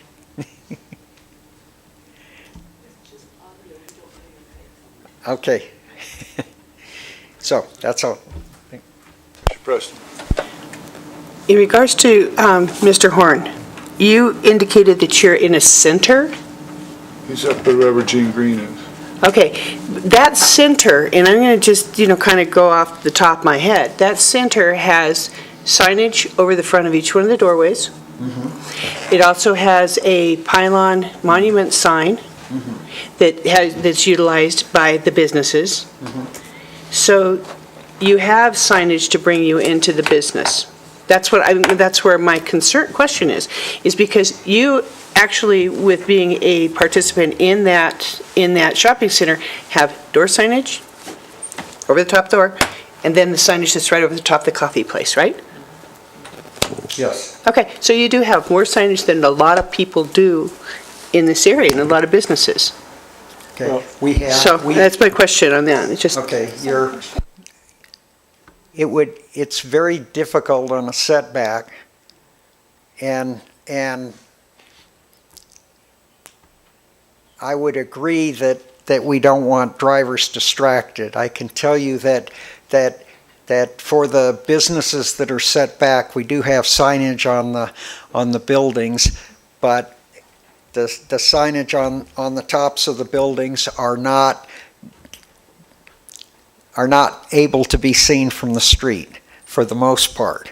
And the fact that before I became manager it was the way it was is where it's at. The Island Coffee Shop blocks a lot, so that the businesses that are behind the Island Coffee Shop get absolutely nothing. And as far as the A-frame signs, occasionally, and as the manager of the center, the A-frame would have to be located in a spot not directly in front of the existing businesses because it couldn't be with the coffee shop there. But I would like to be able to find a spot that would not interfere with traffic, but would be, you know.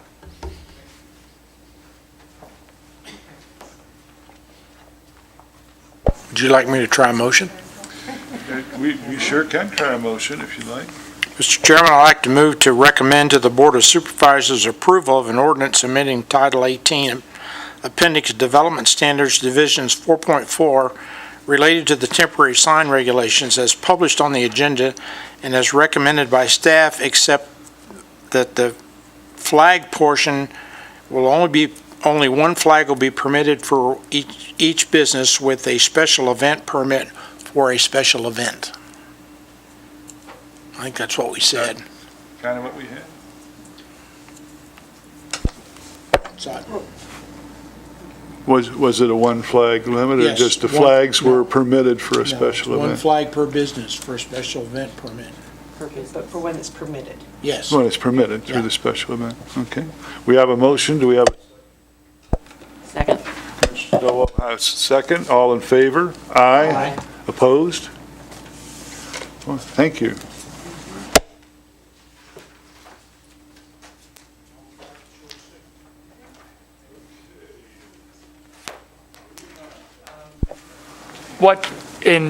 This will go to the Board of Supervisors, probably the first meeting in August. So watch the agenda. Yeah, we're already into July, so.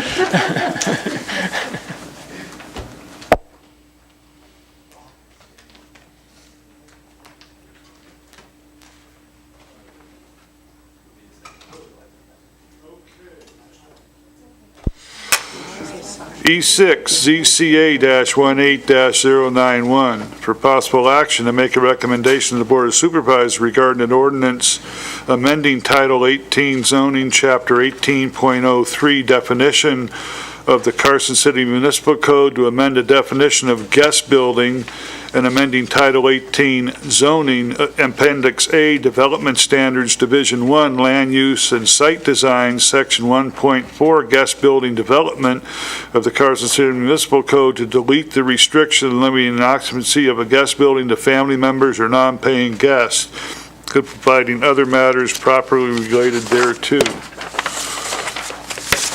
Staff? Now we'll do the easy one. Okay, so this code amendment is, as written into the record, to take out that limitation for guest buildings. Currently, that says it's limited to family members and non-paying guests. So effectively, what that does is would allow a guest building to be rented. So let me give a little bit of the background on this for you and for anybody listening. This has come up out of several discussions over kind of a longer period of time regarding to the affordability of workforce housing in Carson City. There's working groups within the city that are looking at ways to be able to provide housing for a workforce. As you saw in the growth management recently and the cost of housing things that's going up. If you've heard anything about the cost of housing, you know it's going up. The rents on what were affordable are moving up and bumping people down. And so anyway, obviously affordability, it's not an issue that's localized to Carson City by any means. It's regional, it's national. This workforce group from coming up with a committee of, from the health sector, from the state housing division, from the building sector, one of the things that's come up as possible of doing something very minor in providing affordable housing is to allow guest buildings to be rented. So that's how this came about. This went to the Board of Supervisors as something to pursue. So we're going through the process now to look at it, get recommendations from you, take it to the Board of Supervisor. So just A guest building is, we've allowed guest buildings for a while, and actually they weren't always allowed with kitchens in them. I think it's only since about 2007 or 2002, somewhere in that range, when we actually started allowing them with kitchens at all, and at which time, okay, we're going to allow them with kitchens as long as it's only for families, members, and non-paying guests.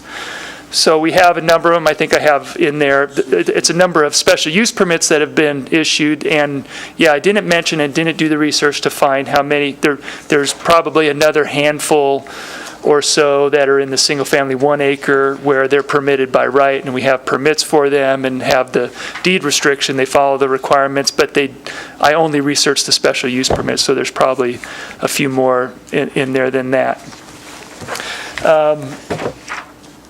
So some of the, like I said, so they've been allowed with kitchens for a while. We have those number. They're allowed in those single-family half-acre and larger lots. They're allowed up to 1,000 square feet. And in the single-family 6,000 and 12,000 square foot districts, they're allowed up to 700 square feet. They require these regulations, so even if you take away the limitations on the occupancy, there's still an admin permit or special use permit could be required based just on the size of the unit. And for detached structures, we still have provisions for accessory structures and size limitations on those. So if they exceeded those, they may still need a special use permit or administrative permit as applicable. Current requirements also require additional on-site parking for the guest building at 1 per bedroom. So a house of any size is only required to have 2 on-site parking spaces. A guest building, in addition to those 2 on-site, must provide paved on-site parking for one space per bedroom. So that's the current requirement for that. They also, as you have in the ordinance and can see in the current ordinance, that there are setback, height, and design criteria as well for neighborhood compatibility and to match the existing residents on the property. And I think I do have one more slide, because based on some discussions and thoughts, so I have a couple of recommendations to add to it. I'm going to start with the second one first, because I thought about that. And what that second recommendation is to put 1.4.10 back in the ordinance is proposed to be deleted, because that's the part that says it's limited to family members. But to put it back in and to be clear that a guest building may not be rented on a transient basis of less than 28 consecutive days. Arguably, that's the case whether or not it says that, because transient basis is defined as a hotel and all that. But I think to be clear, it's good to have that in the standard. So I'd recommend including that. And then another one, it was pointed out just for some clarification, the definition that guest buildings do include attached and detached structures. They do attached and detached units, and the standards apply whether they are attached or detached to the main residence. And so I would recommend those additions in addition to the ordinance as presented for your discussion, and I'll be happy to answer questions. I have one. Go ahead, Commissioner Boyce. I got a bunch. I like what this says, but it was a little confusing to me, because we're using a new term called an accessory dwelling, which was mentioned in the master plan, but it's not mentioned and defined in the ordinance. And what I would say, I think that might be a remnant. I think, yeah, and sorry, I'm sorry for. Well, let me tell you where I'm going Yeah. with this. The definition in the ordinance of a guest building, as it originally was written, allows for a building that I could put my family and friends in. I'm not going to rent it out, and it may or may not have a kitchen in it. I can't imagine us wanting to use as a secondary house a property that does not have a kitchen. So we're using accessory dwelling, and in the ordinance you've listed it, you've added it as an accessory dwelling, but it's not in the definitions, and if you follow what was in the master plan, I would tell you that an accessory dwelling to me would be a guest building that has kitchen facilities. So you can differentiate between the two. So that what I think we want to be able to say is that if you have a piece of property and you have a second apartment, that you can rent it out on a long-term basis, but I think we want it to have a kitchen in it. I don't think we want to... What about a bathroom and... Well, the other things are all defined. The only thing that's different is as opposed to a guest building has all those things, but it may or may not have a kitchen. I think that's the only exclusion we use. So I would like to see us, however we do this, to include this building that we're talking about that people can rent, has got to have a kitchen in it. However that's done. And it just seemed confusing to me when I was trying to make that fit. Okay. Well, under... So, Go ahead. no, I'm going to, that accessory dwelling in 1.4, I think that was a remnant of an initial start on the ordinance to then define it, but so I'm going to say we don't use the term accessory dwelling at all because it's not defined or used anywhere else in the code. And I don't want to start using a different term and have to go through the rest of Title 18 to change it wherever guest building is used.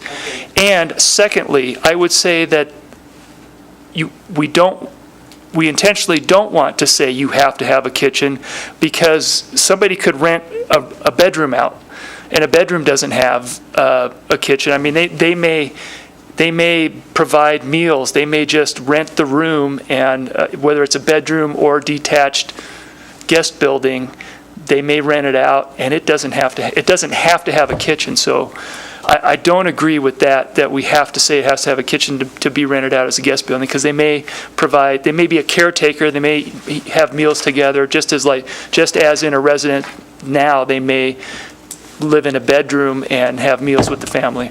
Yeah, but if I had a maid's quarters or something like that didn't have a kitchen in it, I wouldn't charge them rent anyway. I think what we're talking about is a housing concept. And I don't want to get into managing whether or not they're charging rent. So one of the things that I forgot to mention during this is that once we that's probably the least enforceable thing that hardest to enforce of anything we've talked about tonight is whether or not somebody's paying rent that's living in the accessory dwelling back and forth. So that's not the part that I think we should be regulating and saying. So I think we're allowing them to build the building. That's why the term rent is not in the title and not used in the ordinance. Well, it is for the time limit. You can't rent it for fewer. That's the only place that's used, is that you can't rent this out for a short term. Like Airbnb that rents out rooms though that don't have kitchens. So I'm trying to. Yeah, I agree. Okay. I agree with that. Okay, to clarify a few things, and I spent some time with staff yesterday or day before on this. I've been involved in quite a few of the ones that have come forward, and they're usually someone wants their family or their mom and dad or want to put another house on their 5-acre lot and all that. They were always done with the idea that it's for family use or guests. And the proposed amendment on the first section would eliminate the guest building there for only being used for non-family members. Anybody could be a guest. I could meet you on the street tomorrow and say, you can stay in my guest building and be my guest, okay? So anybody basically can stay there now, but all these that have been approved, the 16 that came, and they were usually due to size, because you can put 700 square feet, but on a smaller lot, that takes a special use permit, but in 1 or 2 acre, you can put 1,000 feet without it. Those were all approved with the idea that they weren't for rent or whatever, they were gonna be for the use, et cetera. My concern now is if we go down this road and approve this, if someone comes in here and says, I want to convert my garage to 1,000 square foot guest building, and I'm going to rent it out, and we're going to have 500 people come do this, is that, You can't stop them from doing that once we've approved that this can be for rent. Okay? So in the years I've been on, and Lee's, there were 16, so there might be another handful, 20 some. I'm sure most of those are being used for family members or guests or caretakers. If someone's a caretaker and you say, I've got a place out back, you can stay, I'm going to pay you $800 a month to take care of my mom, and you can stay in my place, they could stay there. That's not illegal or whatever. I just have real concerns, and we can discuss it more, to a realtor saying, hey, you can't afford that mortgage, but if you convert your garage and make an apartment out of it, you get $1,000 a month. Is that kind of what the master plan's looking at in neighborhood development, et cetera? Yes. I have real concerns about this, and for 20 possible units, to then be able to rent them or whatever, do we want to open that can of worms? That's just my feeling and my comment.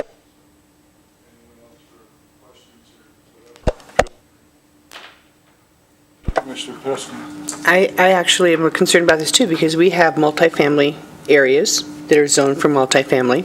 We have areas with HOAs that they have to do a special thing on there, and they have to be, the casitas have to be part of the, a caregiver thing.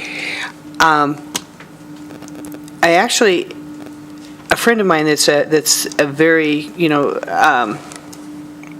notable real estate agent that's been here for, 40 years, put this out on her Facebook to say, what do you think about this? And I think the thing that was really interesting about it was that they came back and they said they allowed this in Sparks, and now look what we have in Sparks. So I think that was one of the concerns. The other concern is that if we are looking at our last meeting, as we gave out permits because of water and of sewer, and most of these areas that are going to be impacted are going to be the older infrastructure areas, which have already been burdened. Are we going to be using these, not accessory buildings, guest buildings, as, are they going to be using those permits that could have been used for single-family homes? So.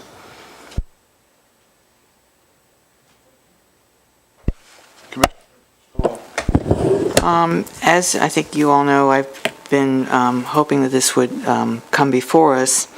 It is in the master plan. It was adopted as part of the 2006 master plan that the city would move forward on accessory dwelling units. So it's not something that's coming out of the blue. I think, many jurisdictions in Nevada have had accessory dwelling unit ordinances for years. Douglas County's had it since at least '96. There have been no issues with the accessory dwelling units in Douglas County. They're very popular. A lot of people use them either for family members or they do rent them out. In many jurisdictions, it's seen as a very positive step forward in terms of affordable housing because it allows the market to work. There's no government subsidy, and it allows people either to rent it out or to use it for family members. The thing that I was thinking in terms of Commissioner Border's concern was that since the more common term is accessory dwelling unit, that at least it would help maybe to have a cross-reference in the definition so that their accessory dwelling unit is included in the definition and it just says cross-reference to guest building. I'm glad to see that it's, specifically for detached and attached structures, and I think it does make sense to put in that caution about non-transient basis, because even though Carson City doesn't have a big VHR problem now, I think there's a legitimate concern that if ADUs are approved by the Board of Supervisors, that some people would be very prone to start turning into VHRs. And the Reno proposal that's on the books now, they have the same kind of language in there for the proposed ADU ordinance in Reno. What I would hope is that if the Planning Commission were to approve allowing the city to go forward with this ADU ordinance, that you would remove the need to have a special use permit, only if there were requirements that people were coming forward saying, I want a bigger unit, or I can't meet the standards in the ordinance. Because right now, the guest building is allowed by right as an accessory unit as Lee was saying, in the larger acreage properties, but you're saying now in the ordinance that you would have to get a special use permit just to have the accessory dwelling unit in the SF 12,000 or SF 6,000, and I would recommend that we allow them by right so that people don't have to come forward for a public hearing. The thing, too, I assume, is that you're still requiring, as I think you do now, that one of the units would still have to be owner-occupied. In some jurisdictions, they have relaxed that requirement.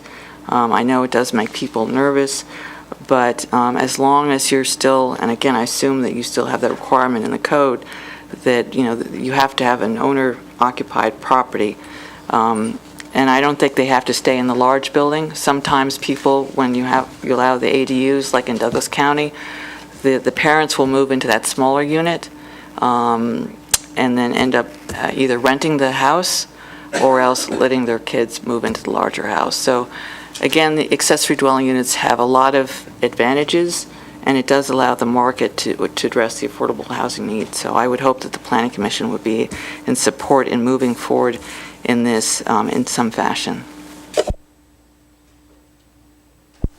I have, as I said, I've been involved with several of those that have come up here in the last couple of years, and normally there are neighbors, et cetera, often against, even with the non-rental or family-only clause in there. And that kind of is how I've accepted and been able to approve it, that in essence, these people might be lowering their property values, because if they can't rent that out, somebody else buys the house, there's a deed restriction on it, they've got something out back they can't really use. But again, if I'm sitting on a 1 or 2 acre, or even a 6,000 or 12,000 foot, I don't want my neighbor coming out and being able to build a 700 square foot thing in his backyard without me having any say what's going to happen with it. I don't think that's how neighborhoods were set up or things that were planned in any development. And we do have certain areas of Carson where you have the larger lots, 5 acres, some of them on the southeast, et cetera, and it's where you find most of these accessory type buildings going in and coming to us to have them for a reason, to do the size, whatever, I don't have a problem with. I want affordable housing badly for everybody as well, but I don't know when I'm told that once this passes, anybody basically can come in and put a guest building in without even coming to us or anyone else. How many may pop up just because it's a way to make rent? You paid $20,000 to put the thing in, charge $1,000 a month, so in a year and a half, you're making money. I don't know. I still have great difficulty with it. Preston. I have another question too, is I know that in the residential section, if you are not owner occupied, you pay a different tax structure than you pay if you're owner occupied. So if part of the property is owner occupied and part of it is not owner occupied, how do you make that differentiation? Staff or anyone has an answer? That's a tax question, but I'm assuming that if the owner lives on the property, that's an owner-occupied property for assessor's tax purposes. But I'm not sure of that because I don't know the assessor's code, but that's what I suspect. I'm a little confused about the concern here. Is it that somebody will be renting or occupying a separate building than the main house, the main structure, and that, like I said, I'm a little confused. I live on a street that there are 12 houses on my street. 7 of them are owner-occupied. 5 of them are rentals. So what is the difference between that rental property and if you had a accessory dwelling on a 12,000 square foot lot? The concern is you had 10 rentals instead of 5. Yeah, because you're taking your house and putting another rental property on your property, or that rental property, so you have 2 rental properties on that. Okay, lot. and I guess I just don't see a problem with density since we've pretty much decided how dense we're going to make Carson. Well, and again, this all says it has to be done and brought up to code and construction, et cetera. But again, so I go, everybody on my street decides they're going to take their garage and change it into an apartment and start renting them out. That's not what I bought into when I bought my house. Me either. And I don't think that's when people design cities and master plan, whatever, that you have to put some limitation on guest buildings or accessory buildings, or do you put them into an area where, we kind of do that. But I just have a fear that for 20-some that are out there that may rent now is not going to solve the workforce problem. But once we approve this, anyone that wants to put a guest building on their lot 700 feet or 1,000 on can just go do it without anything. Or conversions. Well, and I understand that, but when we're looking at trying to affect some affordable housing for the workforce that we're hoping to bring, when we talked about the growth management and the standard median price for a new home is $295,000, and your median income here in Carson City is $49,000, there's a huge disparity between who can afford as a primary workforce when you are just coming to town and you're making, $15 an hour as income, when you're trying to find a place to rent anymore. And believe me, I hear this a lot because I work with a couple of ladies who don't make a lot of money and have issues trying to find a place to live because the rents have been jacked up so high, they can't afford an apartment, they can't afford to rent a house. I know the kids that rent next to me, they split the rent 3 ways because that's all they can afford. So if you are looking at an accessory dwelling that you might be able to rent for less than, the $1,500 a month to rent a house, or the $1,200 a month that they're charging to rent an apartment, we have to start looking at this all holistically instead of at a level of, what's going to happen if this happens. Well, I just think we need to start looking at a broader picture of housing here in Carson City. If we're going to develop Carson City, if we're going to look at bringing businesses into Carson City, we have to look at how we are able to subsidize or support the workforce that's coming here. And if we can't do that, then all of the planning and all of the stuff that we've been talking about isn't going to do much good. And that's just my take on this, because I see it firsthand. I worked for the welfare division for 28 and a half years. I worked for a private nonprofit. I see it, and I hear it every day. And, it's just, I just feel very strongly about it, in case you can't tell. I'm usually very calm. I just don't see Guest building, how this is going to help that problem very much. We're talking about small apartments added on to a house or on a lot. There's some new house designs that include that in there. They'll build a mother-in-law house or mother-in-law room inside that. But if we're talking about a small unit, and where I would guess most of these would be 1 bedroom, I can't imagine, we've got 36 or so now. About 20. 20, all right. If we had 100, we're going to house another 100 people, because they're going to be 1 bedrooms and they're going to have 1 person in them and maybe 2. So we're going to house another 100 people. I don't necessarily see how that's going to completely solve the affordable problem. I don't see them being affordable.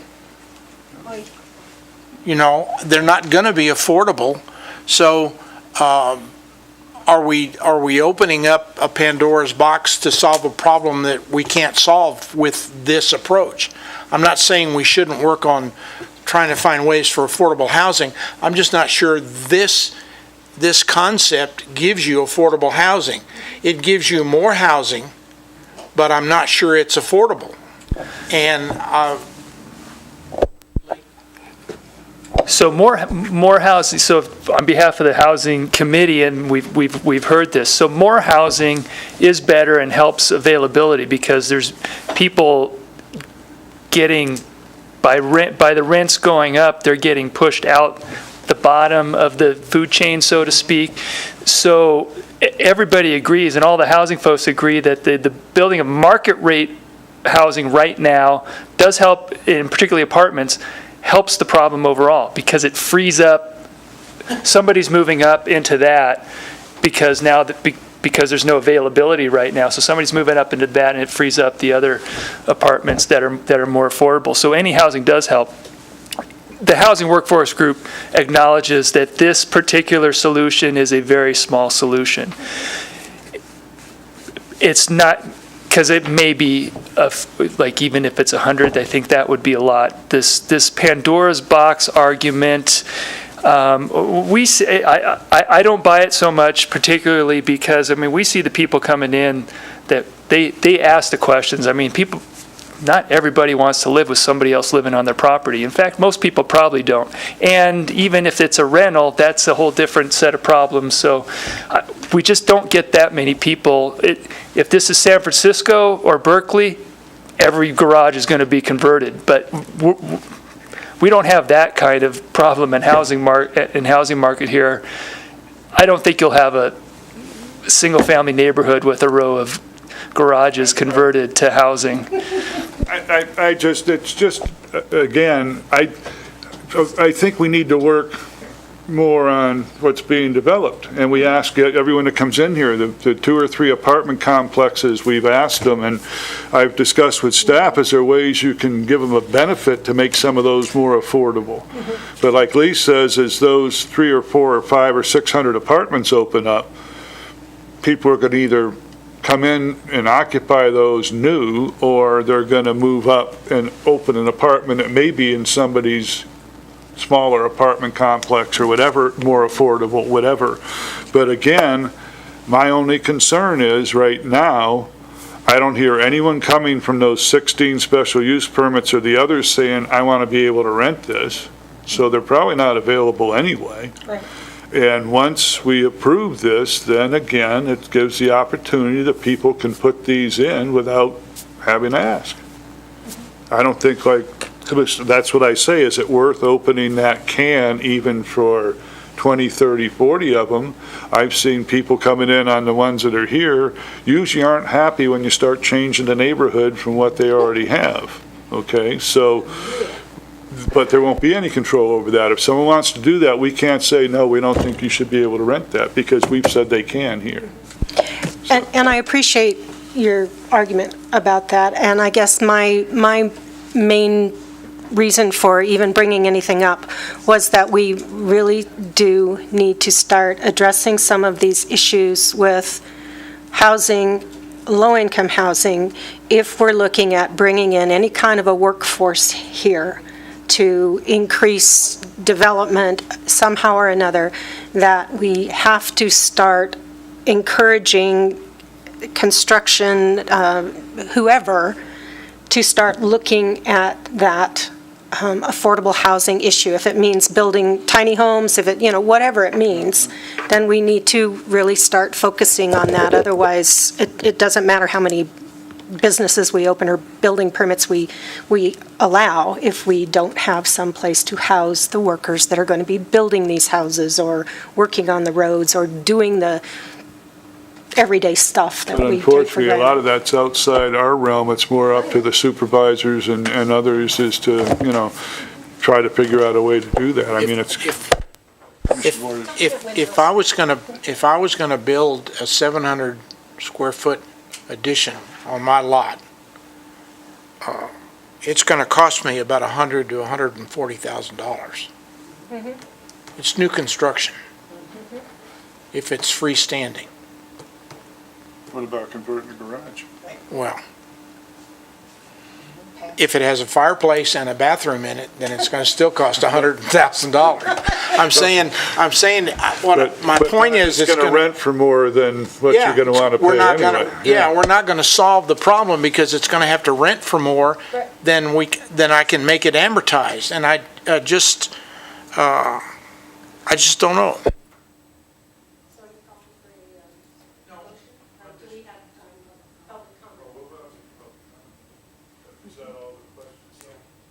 Public comment on this from anyone? Seeing none, it's right back at us again. Commissioner Saul.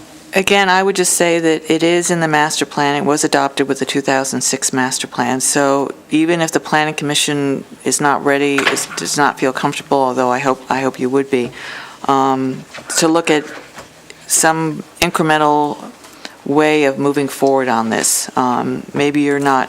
Maybe some of the commissioners are not comfortable in going full force on this, but it's needed, it works. Housing studies that have been done show that typically the ADUs are not rented at market rate, they're rented below market rate. And, certainly if there's more of a discussion that's needed for another meeting to look at more material on this, great. But they do work. And again, as I said, I used to work in Douglas County. Douglas County's had it for years. There's been no problems with it at all. You say they're in the master plan, not as guest houses. No, as accessory dwellings. See, but that's not what we're talking about. Don't get caught up. We're talking about accessory dwellings in the layman's terms. It's just the term that's in Carson City Municipal Code has been, for whatever reason, is guest building. But we're talking about accessory dwellings. I do agree, though, that we need to make a linkage between the code and the master plan, and there is none right now. So, yeah, we could be very simple, but I agree with what you say, is it's in the master plan. We need to acknowledge that at least somewhere.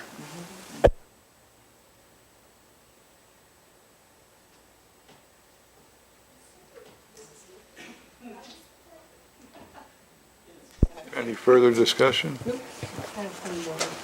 Commissioner, I have one more concern, is that a lot of people get caught up, instead of accessory buildings, into tiny homes, and not understanding a lot of the tiny homes are essentially RVs.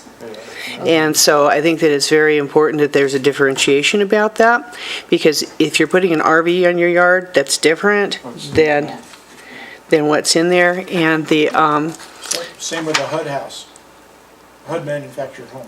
Right, well, you mean a manufactured home, right, because essentially they're personal property rather than real property. So I think that's something too, because I know in my neighborhood you cannot have an RV, so I could not have a tiny home.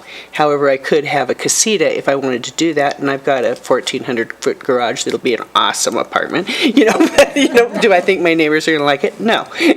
So, and I think that my neighbors, if they did it or if I did it, I would like to have some input as to what was going to change the demographic of my home. Because this is why I went into a specific area with CCNRs. This is why I went into it, because it was single family. And that I know I can have a mother-in-law's quarters and expect to have a mother-in-law quarter. I can do that. But was that ever out there that I could actually rent it out to somebody else? I understand that I would have that opportunity as far as a right to do it. But that, I don't think, was the original intention of the CCNRs and the planned unit development I live in, so.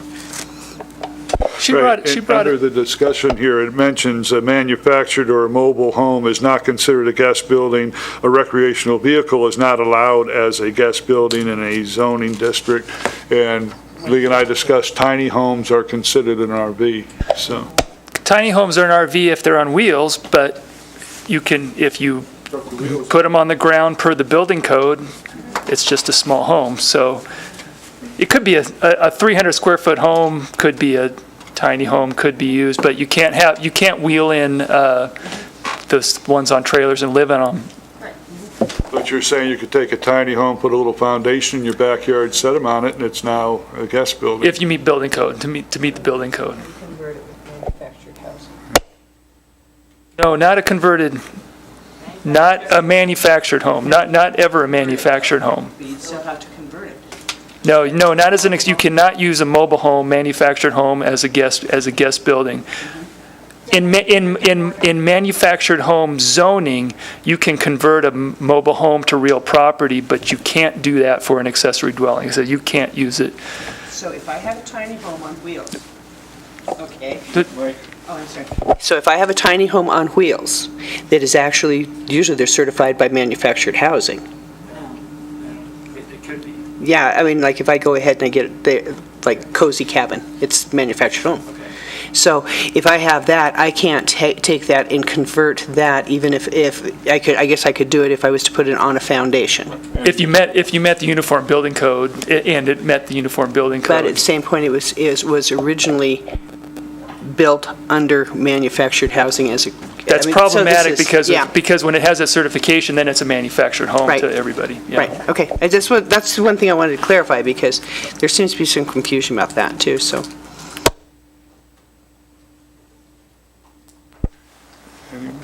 And for a motion? You know, right, I've kind of mentioned where I kind of.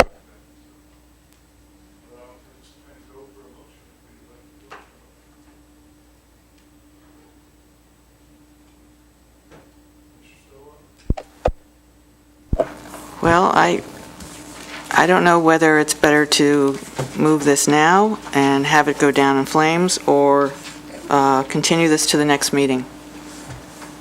I have no problem, continue, whatever. I mean, I still have difficulty with what this is going to accomplish. And I have difficulty with the potential. I just don't like losing that oversight or whatever as to what's going on in somebody's neighborhood as to guest buildings or whatever, so. Would, if we were to continue this to the next meeting, and bring back some more information, would that be helpful? I'm asking. Well, it seems to be a sensitive issue, so maybe it should be addressed too, and we have all of the rest of our commission here as well. I mean, there's only 5 of us today, and 2 of our members are missing, so if it seems like it's possibly going to go or not go, I think it would be best, and maybe they'll have some more input as well. But, and maybe a little more clarification on, say, Douglas and Sparks, whatever, what the situation is, but, yeah, I have no problem with that. Is that kind of the consensus of the rest of the commission? You don't need a motion for We that, don't need Mr. a Chairman. motion, we can just, You can just go ahead and decide to continue that if you said want. that let's continue this and discuss further and make sure the full commission has input on it. All right? Does that work? Yep. Thank you.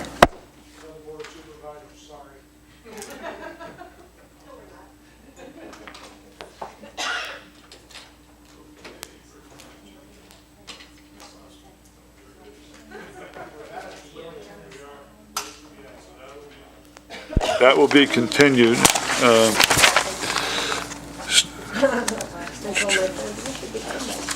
Staff reports. Yeah, just real quick, in June, the Board of Supervisors heard the marijuana sign ordinance on second reading. I mentioned that to you at the last meeting. Just to note, on July 5th at the Board of Supervisors meeting is when they're going to consider growth management.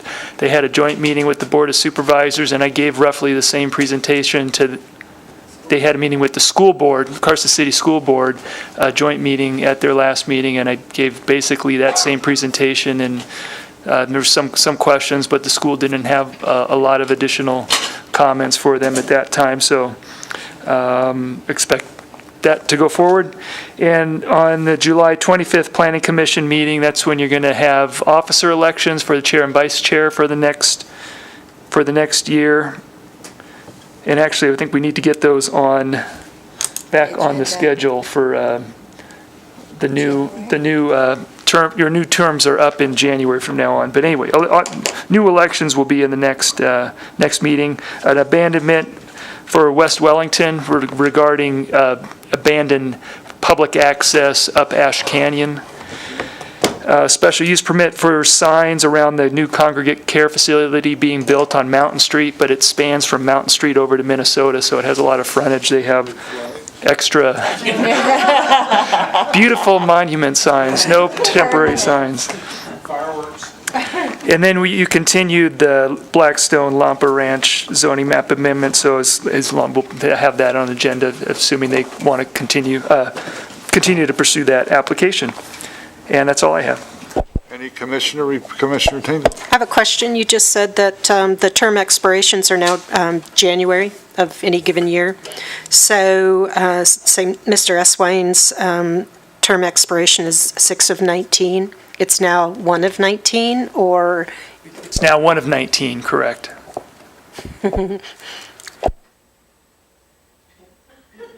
And you have, so we changed the policies and then had a time period, but still had to elect the people we had. So Commissioner Monroe is the same. And mine will go to 1 of 20 instead of 60. Should we not change the election calendar to be? And we'll change the officer's election calendar for that too. Yeah, we normally. To be towards the start of the terms, That's why we did that, yeah. is because twice Yep. our chairman didn't get reappointed to the next term. So I suggested we make it after the election, so we should probably do our elections maybe in February or something. Or do we have to, whatever. Yeah. Check and see what we have to do. Okay, any other commissioner reports or comments? Public comment? Seeing none.